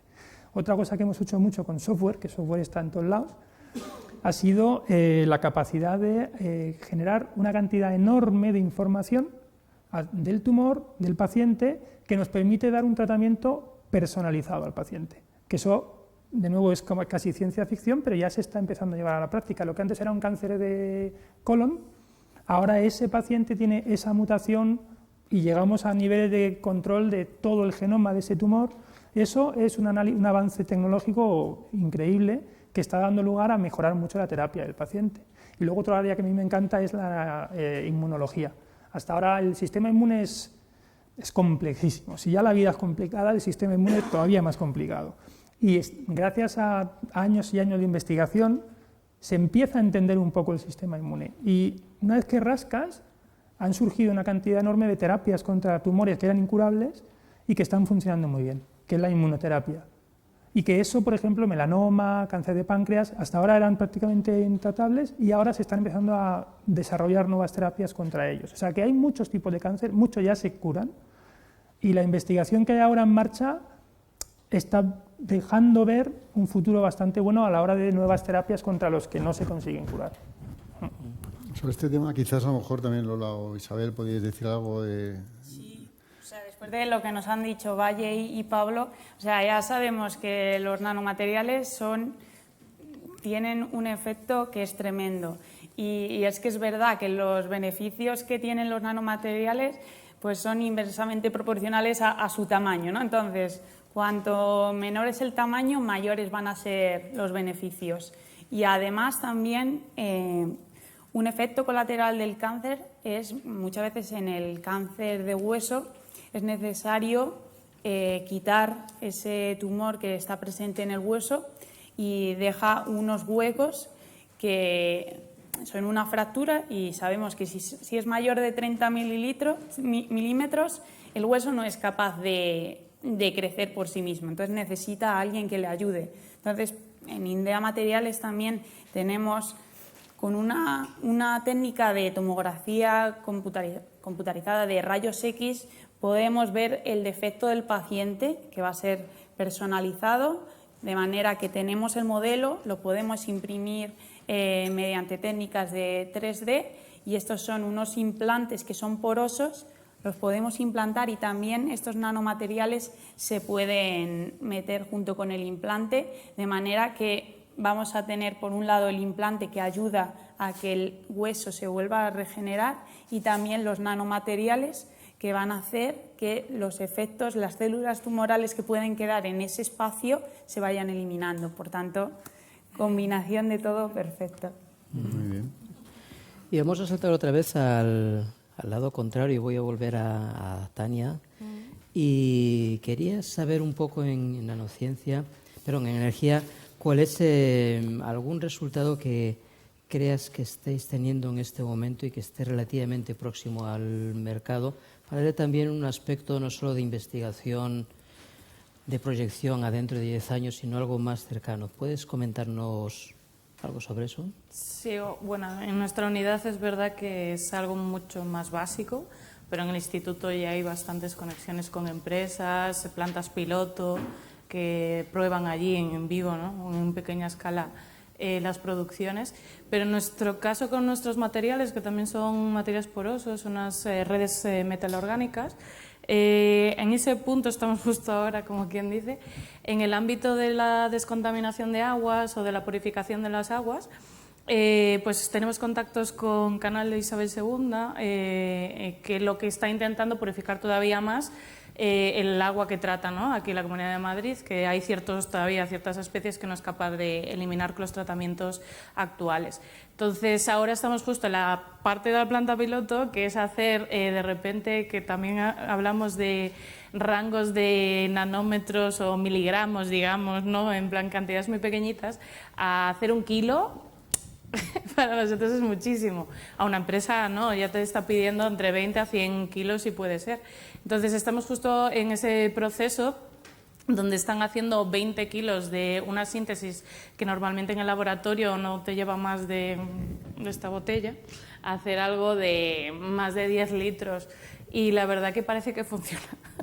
y en un futuro pues va a ser la producción de una columna donde va a ir pasando por ahí el agua que ya ha sido tratada en las diferentes fases de la depuradora, pero necesitan quitar pues ciertas especies todavía. Y eso lo van a probar también en las instalaciones que tienen allí, después de ver los resultados que tenemos a día de hoy a planta piloto. O sea que parece que sí que tiene un futuro. Pero claro, también, como digo, como es tan multifuncional, dependiendo del material va a ser más sencillo o menos, según el metal, el ligando y demás. Y me vas a permitir que le meta otra pregunta más. Me han soplado que tienes una María Skłodowska-Curie que ataca un reto bastante importante. ¿Nos puedes comentar un poquito de qué va? Pues mira, hablando, tú que estás también en las enfermedades neurodegenerativas, esto es un proof of concept, o sea, dentro de los materiales que nosotros trabajamos a nivel neurológico nunca se había aplicado, y yo había hecho un postdoc con otro tipo de materiales donde aprendí un poco pues esas enfermedades neurodegenerativas que solo tenían una mutación, era el Huntington. Entonces, la idea era intentar pasar esa barrera hematocefálica que nos protege en realidad, pero es muy difícil a la hora de tratar enfermedades cerebrales, ¿no?, que lleguen hasta ahí. Entonces, es una barrera muy, muy complicada. Y fue un poco pues combinación de experiencias previas con otros materiales, con lo que yo hice en mi tesis, pues intentar pasar esa barrera hematocefálica con los MOG, y en un futuro, primero es eso, que ya es complicado de sobre todo hacer la formulación, que no sea tóxica, que sea nano, que sea capaz de pasar todas esas fases que tiene la barrera. Y una vez llega ahí, que sea efectivo, ya no solo el material en sí que lleve un fármaco, sino que el propio material sea activo, ya que está ahí, ¿no? Pues que el metal o el ligando tenga una función que pueda incrementar el efecto. Entonces, pues en eso estamos. Bueno, y aparte también es lo que se lleva ahora un poco de moda, lo de nanomotores. Esa formulación le puedes poner ciertas enzimas, digamos, que, por ejemplo, la glucosa es uno de los sustratos que más entra a través de esa barrera. Entonces, es un poco como el caballo de Troya, intentar mezclar ahí la glucosa con nuestros materiales, con los enzimas, para que intenten pasar de una forma más efectiva con un movimiento propulsado según el gradiente, ¿no?, que una vez que entre la glucosa, pues que también vaya la partícula en mayor cantidad. e intentar controlar el movimiento, que yo creo que en el mundo de los materiales o nanociencia, si ya eres capaz de mover este material aquí y aquí y que liberes solo ahí el fármaco, ya sería lo top. No, habéis visto que muchos están implicados en temas que tienen que ver con la mejora de la salud. Y hemos hablado mucho del cáncer, de distintas ideas, de distintos puntos de vista. Pablo nos ha adelantado un poco cuál puede ser el futuro de la lucha contra el cáncer. ¿Ha quedado algo pendiente? Yo creo que no quiero dejar, porque todos hemos tocado de alguna manera el ámbito. Si tenéis algo más, cerramos ya el tema de cáncer. Ya lo dejaba. No, yo creo que al final está todo relacionado en las diferentes disciplinas. O sea, al final es que se necesita tanto el software para el tratamiento de todos esos datos de los pacientes y demás, para saber qué está pasando, de los materiales. Al final está todo interconectado, por mucho que hayas estudiado un tipo de carrera, nunca sabes a dónde vas a acabar parando. Al final es que sea resolutiva, o resolutivos, que intentes abarcar el problema y buscar las soluciones, y sobre todo con colaboraciones o con gente que también haga equipo y luche por ese desafío. Muy bien. Yo voy a tomar ahora otro de los objetivos, otra de las misiones de la Unión Europea, que son las ciudades inteligentes. Aunque no sabemos muy bien qué es una ciudad inteligente o una ciudad en el futuro inteligente, pero quiero preguntarle a Guillermo, ¿tú qué opinas de las ciudades inteligentes? ¿Serán inteligentes? Y hablando de la inteligencia y los problemas de la inteligencia artificial, ¿qué riesgos crees que podremos tener en el desarrollo de una ciudad inteligente? Perfecto. A ver, pues una ciudad inteligente, tal y como lo concebimos hoy, es una ciudad en la cual pues la interacción con la tecnología es muy eficiente, ¿no? Tú eres capaz de estar conduciendo a lo mejor sin siquiera preocuparte de estar sujetando el volante, simplemente estás interaccionando con la tecnología de otra forma. Llegando a tu casa, por ejemplo, eres capaz de forma inteligente, pues la tecnología es capaz de encender la calefacción antes de que llegues, porque ya sabe tus hábitos y tus patrones. Y hay un poco, pues al final, todo lo que venimos haciendo en IMDA Networks, toda la investigación que llevamos haciendo en los últimos 10 años, pues ha permitido que todos esos sensores, esos dispositivos que necesitan esa inteligencia y para aportar esa inteligencia tienen que estar conectados típicamente a Internet, pues poder soportarlo desde el punto de vista de las redes. Y una de las cosas, como comentaba al principio, que hace inteligente a una ciudad es que la interacción sea muy fácil con los humanos. Y esa interacción al final se hace con un lenguaje natural. Tú, por ejemplo, llegas a casa y dices, oye Alexa, ¿qué hay hoy en las noticias? ¿No? Entonces hablas como con tu casa, que te informa de cuáles son las noticias, ¿no? Eso es un poco hacia donde tendemos con la inteligencia. Entonces, uno de los grandes retos, sobre todo a nivel de seguridad, que es ahí un poco lo que barriendo un poco para casa, es que cuando tú estás interaccionando usando el lenguaje natural, tus defensas son distintas a las cuales a lo mejor tienes implementadas, porque hemos aprendido, cuando estás navegando a través de Internet. Tú cuando estás en un ordenador ya sabemos que, oye, en los emails no tienes que cliquear o no te tienes que fiar, tienes que verificar las fuentes, pero cuando llegas a casa y dices, Alexa, ¿qué hay en las noticias? Y te cuenta algo, ¿cómo eres capaz de verificar que lo que te está contando es una fuente verificable? Ana Isabel antes al principio mencionaba que la información, pues que estamos tendiendo a una sociedad donde hay mucha información y que hay una necesidad de poder verificar, ¿no?, esa información que sea de calidad. Y en ese proceso de inteligencia yo diría que los retos de seguridad están ahí, entender quién te está, qué información te está llegando y por qué. Y todo eso al final son típicamente desarrolladores de terceros, que no son a lo mejor en el caso de Amazon Alexa o Google Echo, que están ahí diciéndote qué es lo que hay en las noticias, sino son desarrolladores de terceros que han puesto una app en una nube que tú no sabes siquiera que se ha instalado dentro de tu casa y que te está pues dando algo. Y entonces un poco pues verificar ahí cuáles son las garantías de seguridad es uno de los grandes retos. Pues en este tema Pierre, seguro que el software también tiene mucho que decir de las ciudades inteligentes. Yo creo, ¿eh? Sí. A lo mejor voy a intentar completar un poco lo que decía Guillermo, porque también en este tema de las ciudades inteligentes y los gadgets que tenemos en casa hay un lado oscuro también, porque se está recogiendo muchos datos Y de vez en cuando sale a la luz cosas que no gustan a nadie. Por ejemplo, había esta noticia que las teles inteligentes estaban grabando las conversaciones en casa y enviándolas por las redes. Entonces creo que ahí el software, en particular la investigación en privacidad, tiene un papel importante que jugar, porque tiene que prevenir este tipo de cosas, que a lo mejor no se puede subir todo en claro en la red, pero decir, mira, se puede subir algunos datos y todo lo que se sube está cifrado. Pueden hacer los cálculos que quieren sobre estos datos, pero no pueden ver los datos por sí mismos. Eso es uno de los ejemplos donde la privacidad es importante. Y volviendo también a Guillermo otra vez, mencionaste retos que tenemos, por ejemplo, en cuestiones de ciudades inteligentes. ¿Tú cuál crees que sería, en tu campo de trabajo, el siguiente descubrimiento grande, interesante, importante, que dé un salto cualitativo y que beneficie a la sociedad? Uno de los grandes retos a los que nos enfrentamos cuando intentamos, por ejemplo, hacer más seguras las redes es saber qué es algo malicioso para un usuario.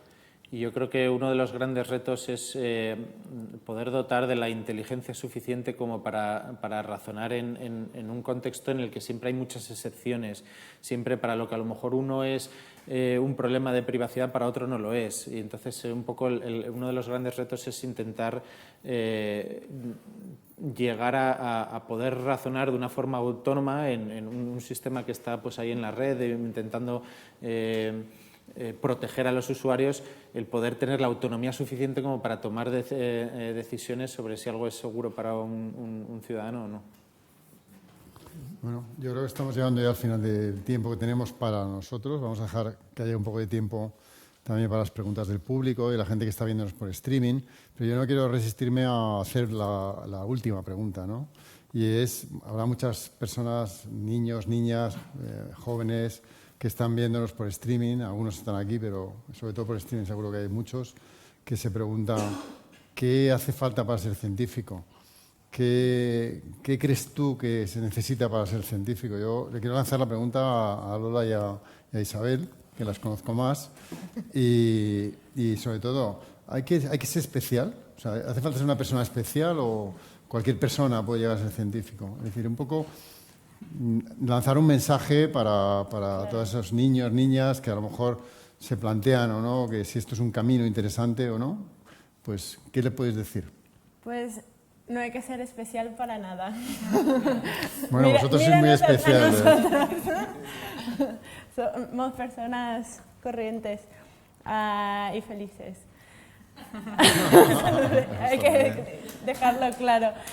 No, pero nada, pues yo creo que en todas nuestras historias está que somos personas curiosas, que tenemos muchas preguntas y yo creo que la ciencia es una carrera muy, muy bonita, muy divertida. En realidad nunca deja de haber retos y ni siquiera tienen que ver con el tema que puedas trabajar. Puedes ni siquiera estar seguro de qué sea lo que quieras trabajar y en qué enfocarte o cambiar todo el tiempo. Pero los retos son constantes y el aprendizaje es constante. Entonces, pues, si te gusta eso, si te gusta aprender, si te gusta buscar cosas por ti mismo, es maravilloso. Además, también el trabajo en equipo da mucho. Y bueno, no solo eso, también el ambiente es muy internacional, que eso puede ser muy agradable para muchas personas.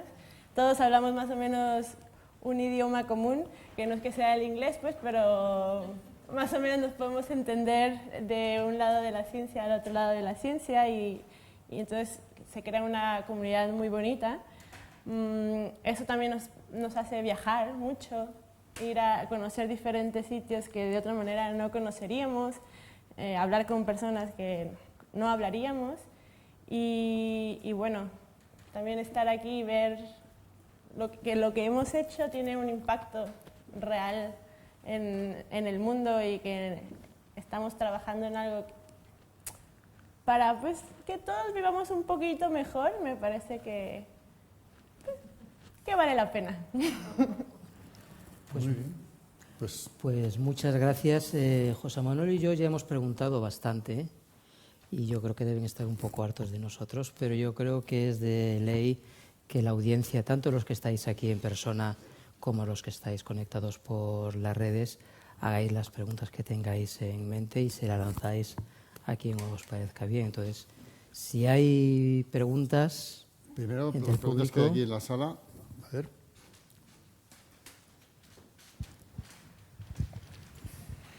Bueno, muchas gracias a todos por compartir vuestro trabajo.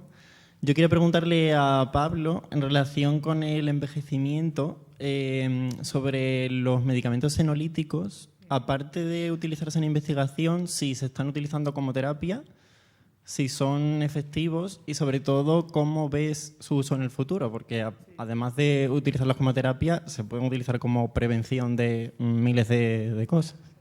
Sí.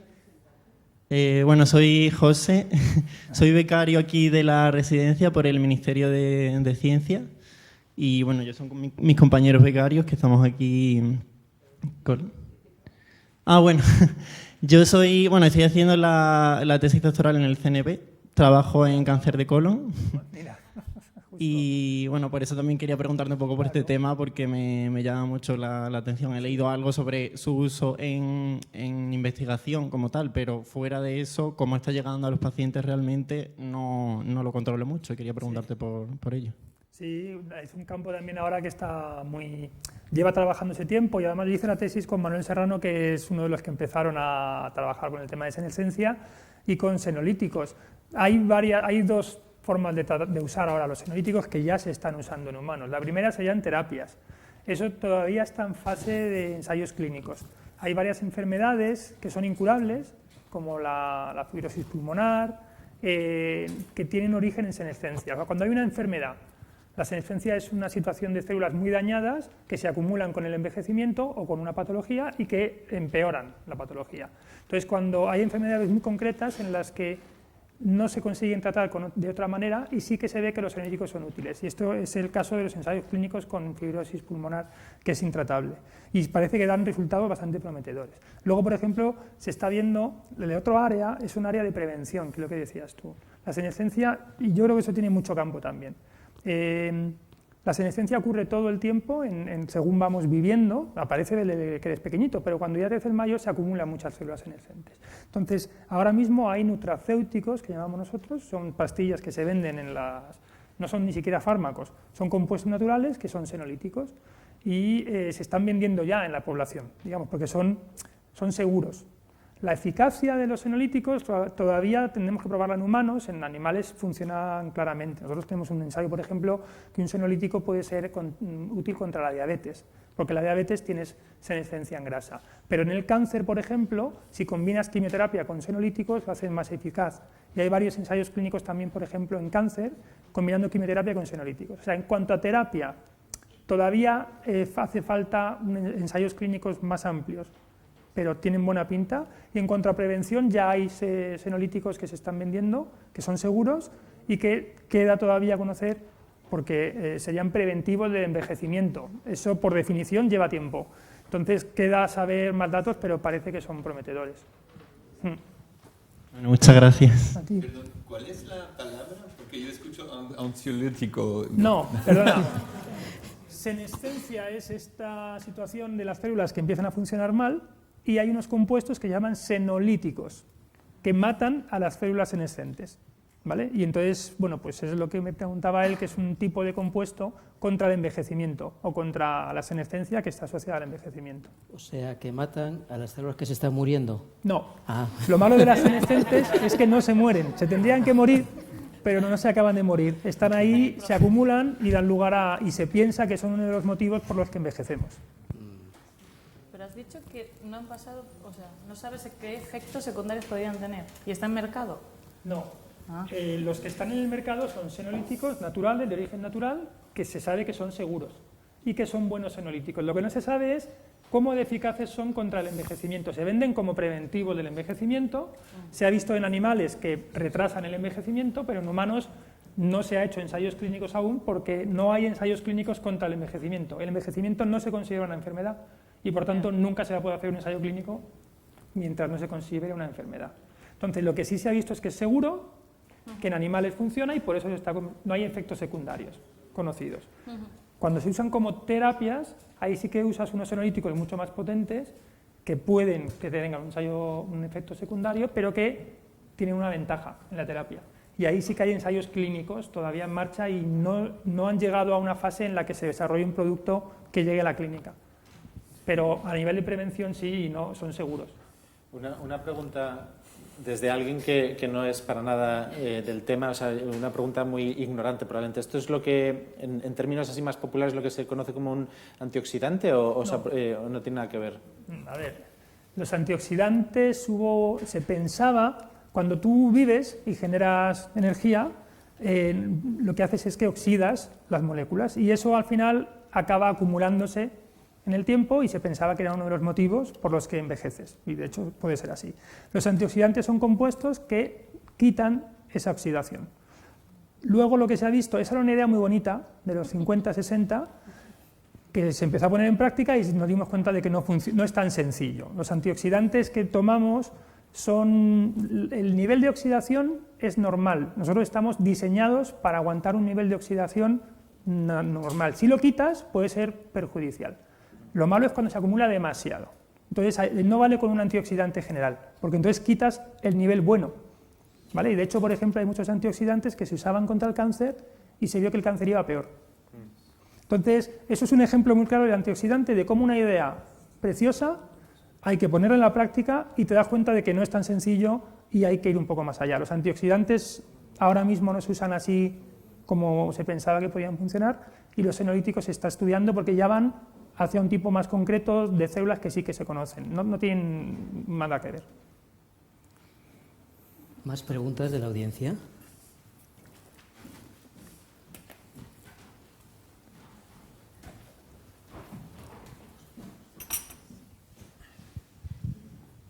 Hola, bueno, felicitaros porque me ha encantado escucharos de hablar con tanta pasión sobre el conocimiento interdisciplinar. De verdad que dan ganas de salir de aquí, yo que soy de letras, como se decía antiguamente, y ponerme a estudiar de todos los campos que tenéis. Soy una neófita, pero ese contagio que transmitís, esa alegría, esa felicidad, es envidiable. Ojalá el mundo escuchara más conversaciones como esta. Mi pregunta es, sobre todo para las de INDEA Materiales, ¿qué os parece la nueva que se acaba de publicar hace poco, el hierro como nuevo combustible? Un posible nuevo combustible porque es barato, abunda, el problema es que pesa mucho y que es un material infinito. ¿Qué os parece a vosotros? ¿Es factible o cómo lo veis? ¿Tú sabes algo de eso? Yo tengo poco, pero... Yo, mira... Bueno, quizás te puedo contestar yo un poco. José Manuel, mejor. Se acaba de publicar hace poco. O sea. Sí, el hierro cuando se oxida emite calor y se puede utilizar. Yo no lo veo como una solución realmente, o sea, porque el hierro es un metal, es pesado, y luego el hierro oxidado es un desecho. No es un desecho tampoco porque es un mineral que se puede reutilizar para fabricar más hierro. Entonces, es una idea interesante, pero como todas, pues yo creo que tiene recorrido todavía para ser estudiado. Bueno, pues otra que a lo mejor os compete. Leí en The Conversation, vuestra revista, donde publicáis, lo leo normalmente casi todos los días, pues también sobre un nuevo material, INDEA Materiales, y hablaban de un nuevo elemento que está en proceso, el INVAR, se llama, el INVAR. Y pues, ¿qué nos podría decir sobre ese? Es que lo escribió él, entonces es el autor. Nosotros no hemos trabajado en el INVAR. El INVAR es un ejemplo de materiales que se están empezando a desarrollar recientemente, que tienen propiedades excepcionales que antes no se podían concebir. Es decir, antiguamente, bueno, siempre hemos pensado, los materiales siempre hay una dicotomía entre dureza y tenacidad. Si una cosa es muy dura, tiene poca tenacidad. Si es muy tenaz, es poco dura, ¿no? Entonces, lo mismo ocurre con otras propiedades, ¿no? Tú puedes modificar algo, pero estropeas otra cosa. Entonces, ahora se han descubierto unas aleaciones en el año 2004, que se llaman de alta entropía, que rompen un poco con toda la teoría clásica de cómo se forman aleaciones. Y estas aleaciones, además, las propiedades que están demostrando son, entre comillas, excepcionales en muchos ámbitos. Y no todas valen para todo, pero hay aleaciones de alta entropía que son muy buenas para, por ejemplo, propiedades magnéticas, otras son muy buenas para propiedades de alta temperatura, otras son muy buenas para, por ejemplo, elasticidad. Pero ¿qué ocurre? Que eso lo hemos discutido, incluso lo hemos hablado entre nosotros hace poco, todas las tecnologías, para poder tener avances, estamos aquí, cualquier tecnología de la que hablemos, para avanzar, siempre necesita de mejores materiales. Y a veces ese avance implica una pequeña mejora en la tecnología y esa pequeña mejora viene dada por una pequeña mejora del material. Por tanto, en cuanto aparece un nuevo material de este estilo que promete pequeños incrementos en algunas propiedades, pues abre muchas posibilidades. Voy a ponerte un ejemplo. Subir 5 grados, solamente 5 o 10 grados en la temperatura de trabajo de un motor de aviación, en los materiales que trabajan en los sales de turbina de una aviación, implica ahorrar millones de toneladas de combustible al año. Solamente con 5 grados, 10 grados más en la temperatura de la turbina. Pero no solamente lo que te ahorras de combustible, sino que emites a la atmósfera millones de toneladas menos de CO2. Es decir, ¿cómo implica la ciencia de cualquiera de nuestros ámbitos en la sostenibilidad? Pues está claro, cualquier mejora que hagamos va a tener una redundancia enorme en tecnologías, en materiales, en consumo de energía, en consumo de generación de calor, en todo. Y entonces, cualquier pequeño avance implica un salto enorme en muchos ámbitos que tienen que ver con la sostenibilidad. Y ahí estos materiales, cuando aparece algo nuevo, pues nos abre los ojos y nos dice, hombre, pues aquí hay un campo interesante que hay que explorar. Gracias. Bueno, ya una última, también soy muy curiosa para la nanociencia. Hablo desde la completa ignorancia. ¿Por qué las nanopartículas tienen propiedades distintas? ¿Por qué tienen unas propiedades distintas cuando son más pequeñitas? No lo entiendo. Sobre todo, una de las cosas más importantes es la relación entre tamaño y superficie. Cuando una cosa se hace muy, muy, muy pequeña, esa relación cambia drásticamente. Entonces, surgen estas propiedades que no están en la macroescala porque no tienes esa relación.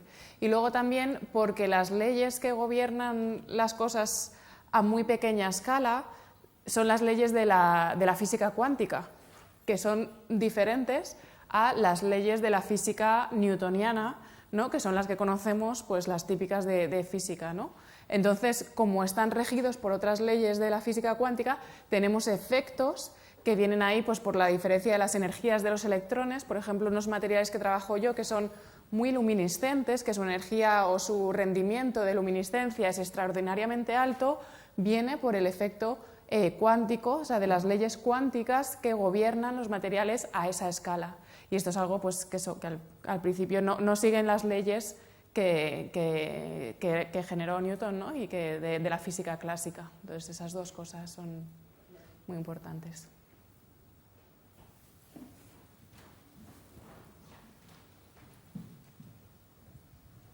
Bueno, muchísimas gracias por la charla. Me ha gustado mucho ver a casi todos los centros representados porque se ve muchísima interconexión entre ellos. Y bueno, soy Jesús, soy becario de la residencia también y hago la tesis en el Centro Nacional de Investigaciones Cardiovasculares en el ámbito de la prevención y caracterización de estilos de vida de adolescentes. Y lo que quería preguntar era porque cada vez se ve que es más importante el entorno para evitar este tipo de enfermedades, ¿no? O sea, siempre nos centramos en nuestros hábitos de vida, pero el sentimiento de comunidad y el entorno en general es súper importante. Entonces, no sé si el tema de las ciudades inteligentes puede ayudar en este ámbito y de qué forma podría como mejorar al final la comunidad, ¿no? Porque al final en las ciudades como que siempre estás muy solo y tienes como tu propia vida. Gracias. ¿Se anima alguien?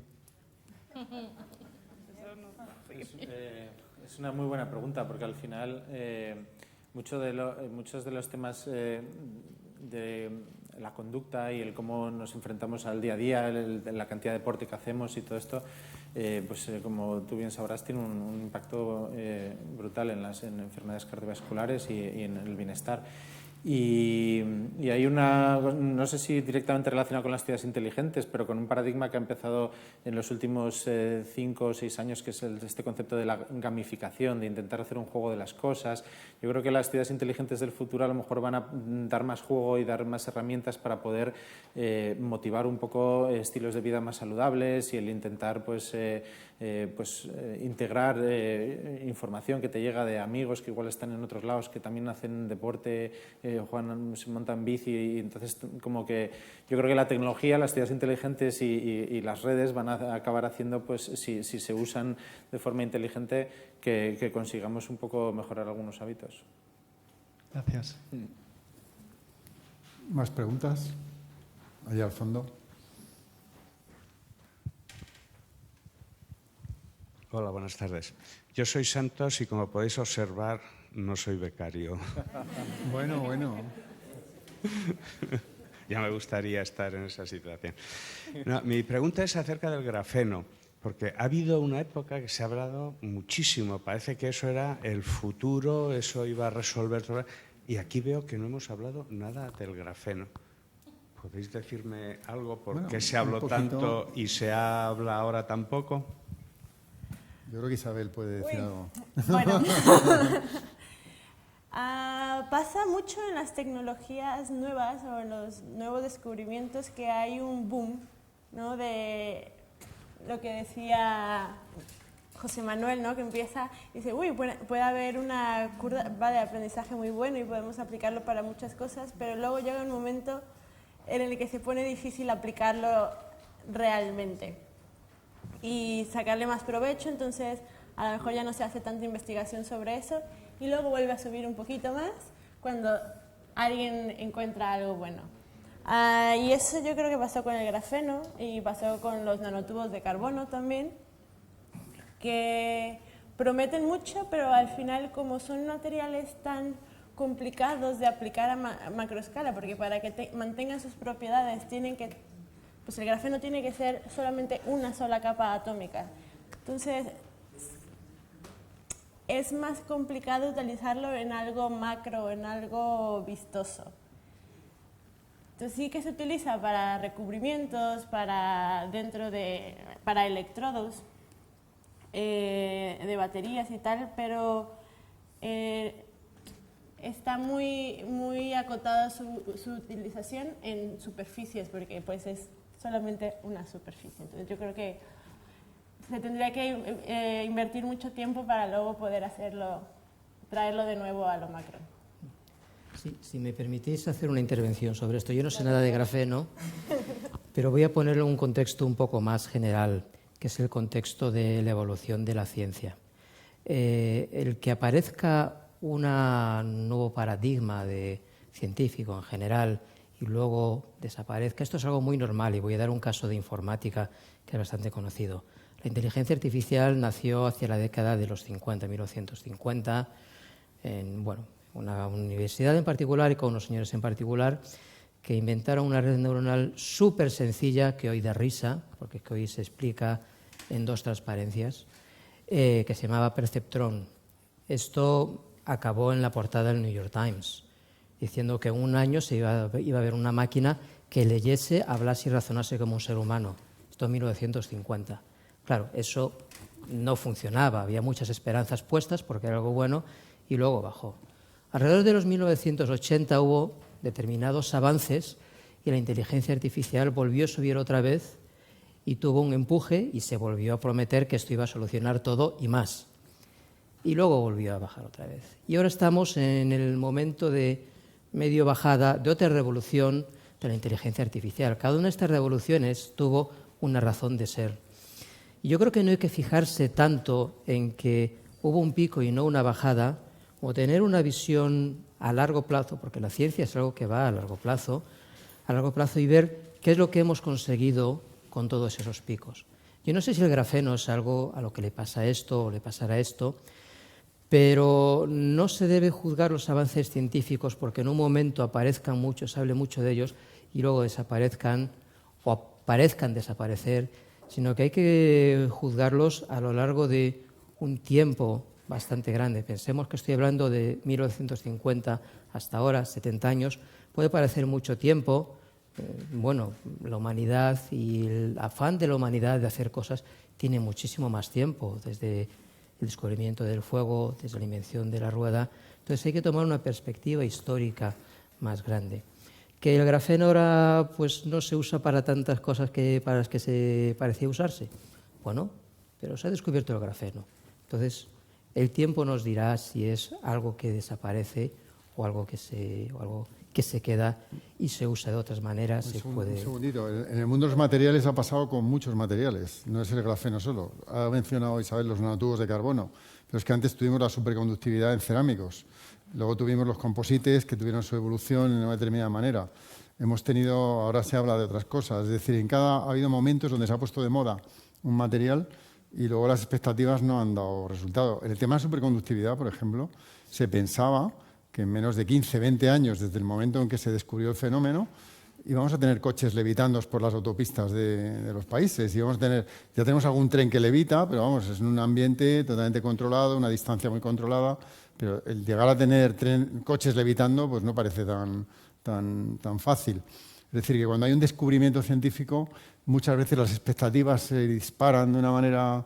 la prensa lo saca, el New York Times puede llevar la portada, Science te saca una portada, pero luego la realidad de que ese descubrimiento pase a la vida diaria pues puede llevar muchos años y puede llevar distintas olas de empuje, ¿no? Eso es lo que le ha pasado al grafeno. David, por favor.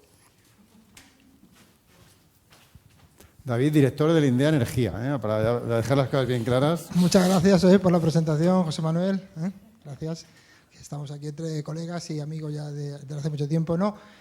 Quería contar una anécdota, que es una anécdota que yo descubrí hace poquito, bastante curiosa, sobre el impacto temporal de la ciencia.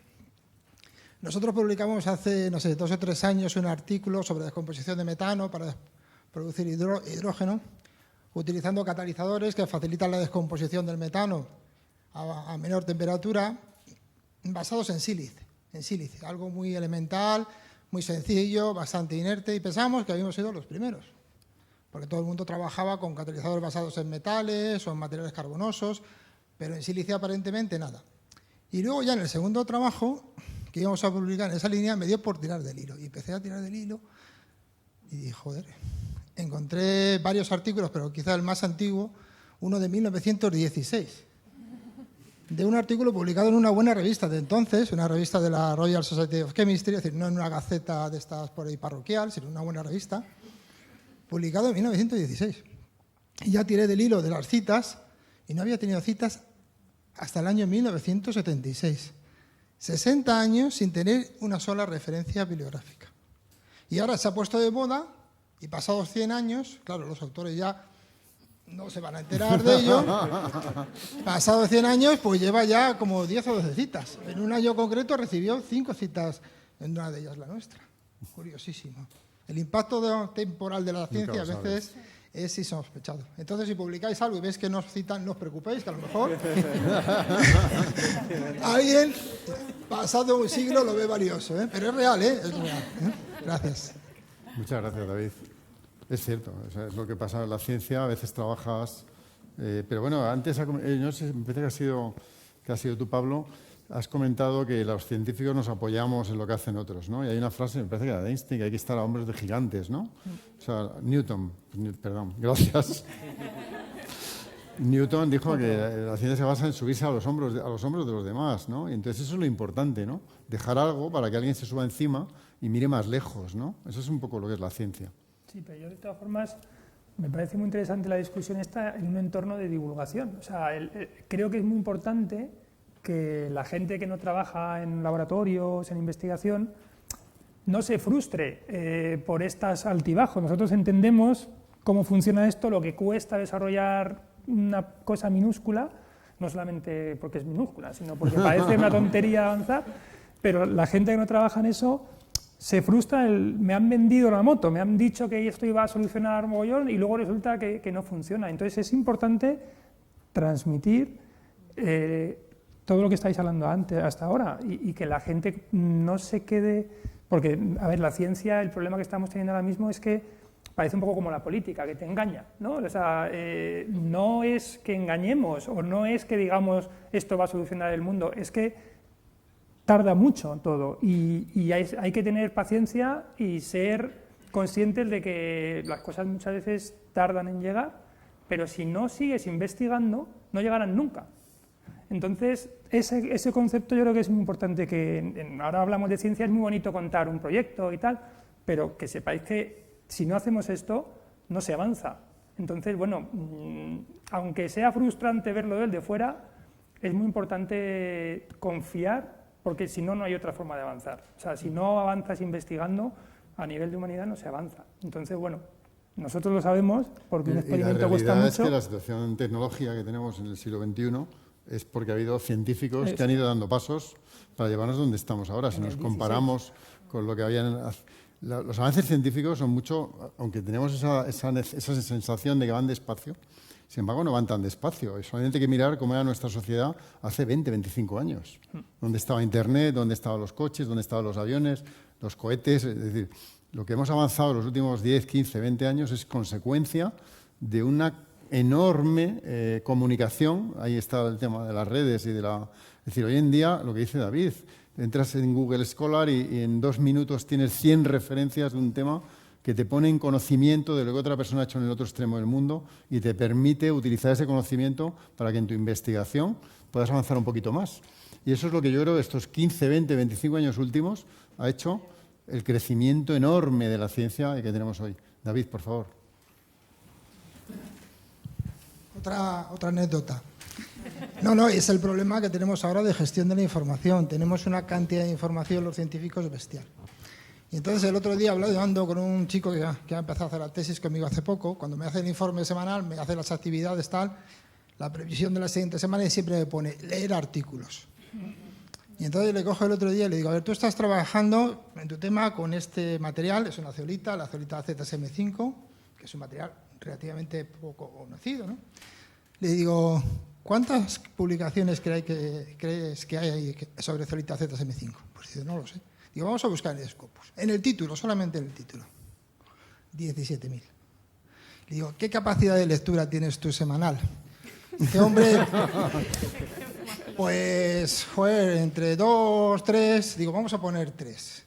3 por 50 semanas al año, 150, por 10 años, 1.500, por 100 años, 15.000. Ni en 100 años te has leído todos los artículos.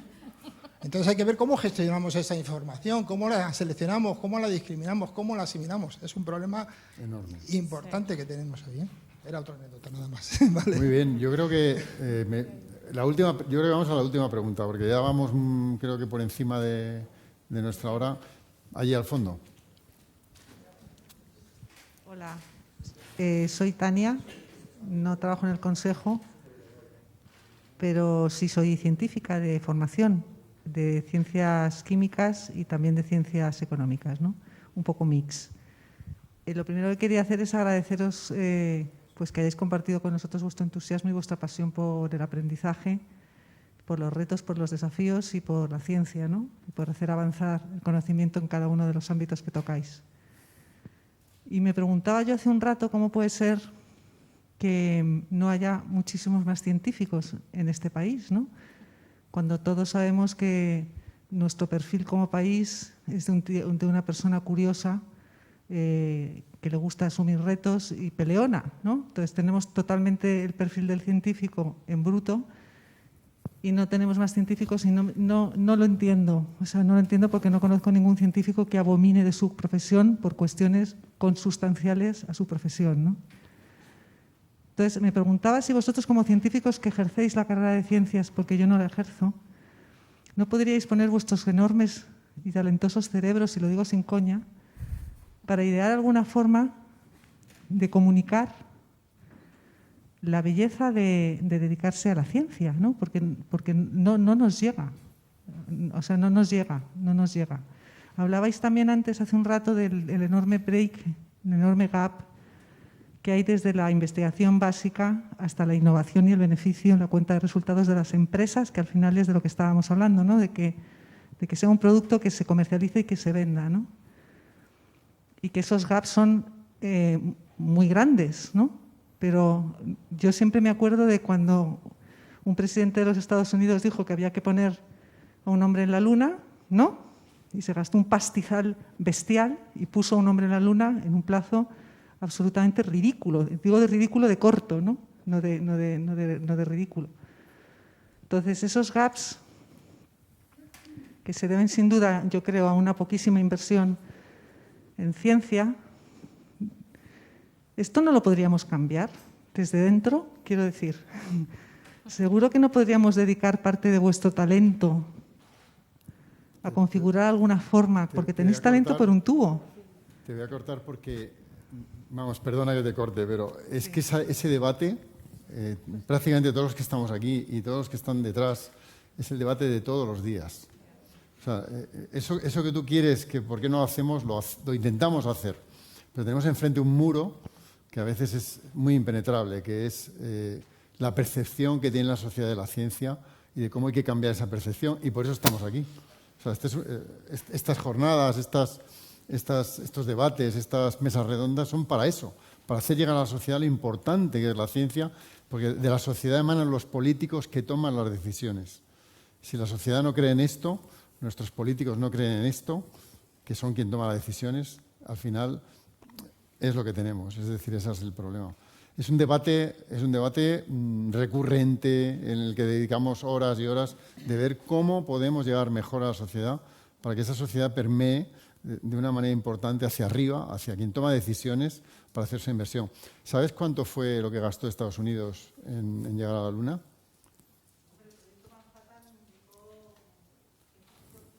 No te digo en dólares constantes, te digo en PIB del país. Del orden del 5 o 6% del PIB, o sea, durante 2 años, 3 años, el 5 o 6% del PIB de Estados Unidos se gastó en el proyecto de llevar al hombre a la Luna. O sea, eso para que nos pongamos en contexto. Los países que más gastan en ciencia en el mundo no llegan al 4%. Estados Unidos en 3 años o en 2 años se gastó el 5 o 6% del PIB para poner hombre en la Luna. Eso es lo que cuesta la ciencia. Bueno, perdona, ya cerramos. Venga. Si puedo añadir una cosa, yo viniendo desde fuera, os puedo asegurar, España tiene muchísimo talento como los demás países. Lo que no va es que hay un sistema que no funciona por los científicos. Creo que es, como lo ha dicho José Manuel, el sistema no funciona para todos y hay que hacer algo para mejorarlo. Yo creo personalmente que dentro de la Comunidad de Madrid los IMDA pues es un elemento de respuesta que, al menos para mí, ha funcionado. Es un modelo que yo creo que está funcionando. David, Manuel y yo, que somos directores, yo creo que podemos decirlo, está funcionando y lo que necesita pues es apoyo de la sociedad, apoyo de los políticos, que son los que toman decisiones, pero hay que demostrar que funciona y por eso estamos aquí. Es decir, que estas mesas redondas, A ver, uno de los últimos, la vacuna contra el COVID ha sido posible por todos estos avances. Está basada en una nanopartícula. O sea, esa cantidad de inversión que cada país, por un problema común a nivel global, o sea, más ejemplo que ese, que en menos de un año se esté comercializando varias vacunas que salvan vidas, o sea, murió mucha gente. O sea, lo malo también a nivel, no sé si no solo a nivel científico, experimental, a nivel más social o no lo sé en qué rango, pero al final pasan los días y ahora mismo pues vamos sin mascarilla y ya te olvidas de los científicos, de la ciencia y de la vacuna. Está la vacuna ahí, una pongo. O sea, al final no solo nosotros hacia la sociedad, también la sociedad tiene que impregnarse de eso y a veces es a nivel cultural. Yo me acuerdo de estar trabajando en Francia y tú lo decías que eras científico y yo era, oye, mira. Y aquí en España es como, ay, pobres. Va cambiando, pero es verdad que es toda una evolución al final. En ambos sentidos se tiene que nutrir, ¿no?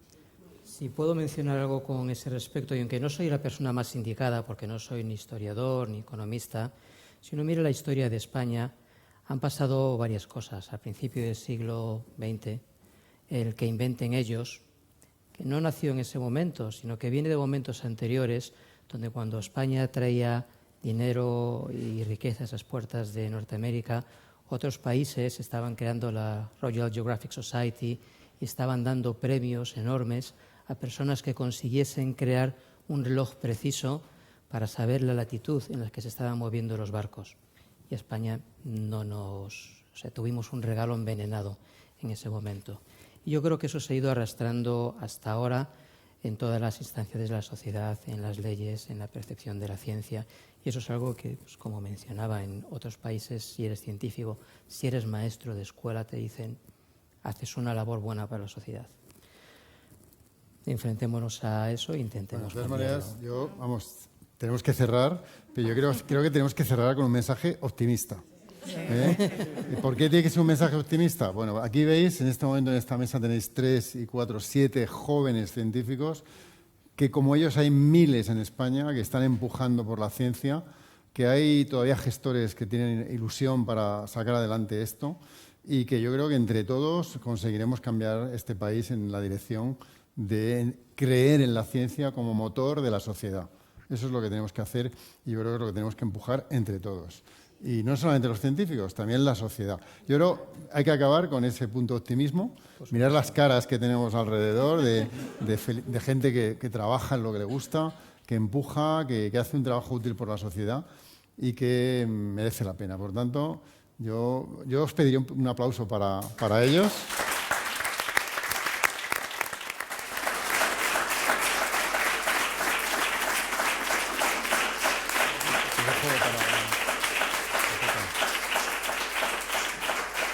Y bueno, llega el momento de los créditos, los agradecimientos. Como siempre, un agradecimiento enorme a la Residencia de Estudiantes. Pues gracias, Alicia.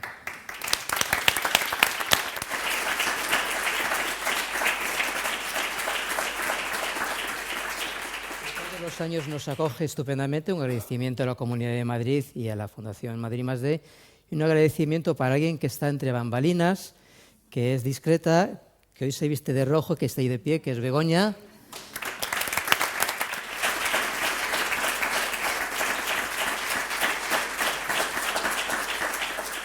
Y que lo organiza todo, y lo que ha salido bien es gracias a ella y lo que ha salido mal es culpa nuestra. Tenemos un equipo técnico que están por aquí, que se encargan de la luz, de la imagen, que también merecen un aplauso, yo creo, ¿no?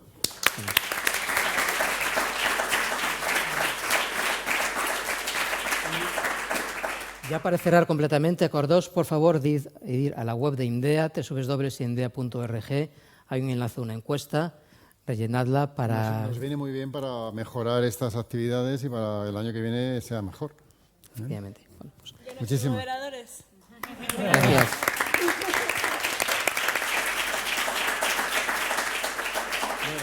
Se acabó. Gracias.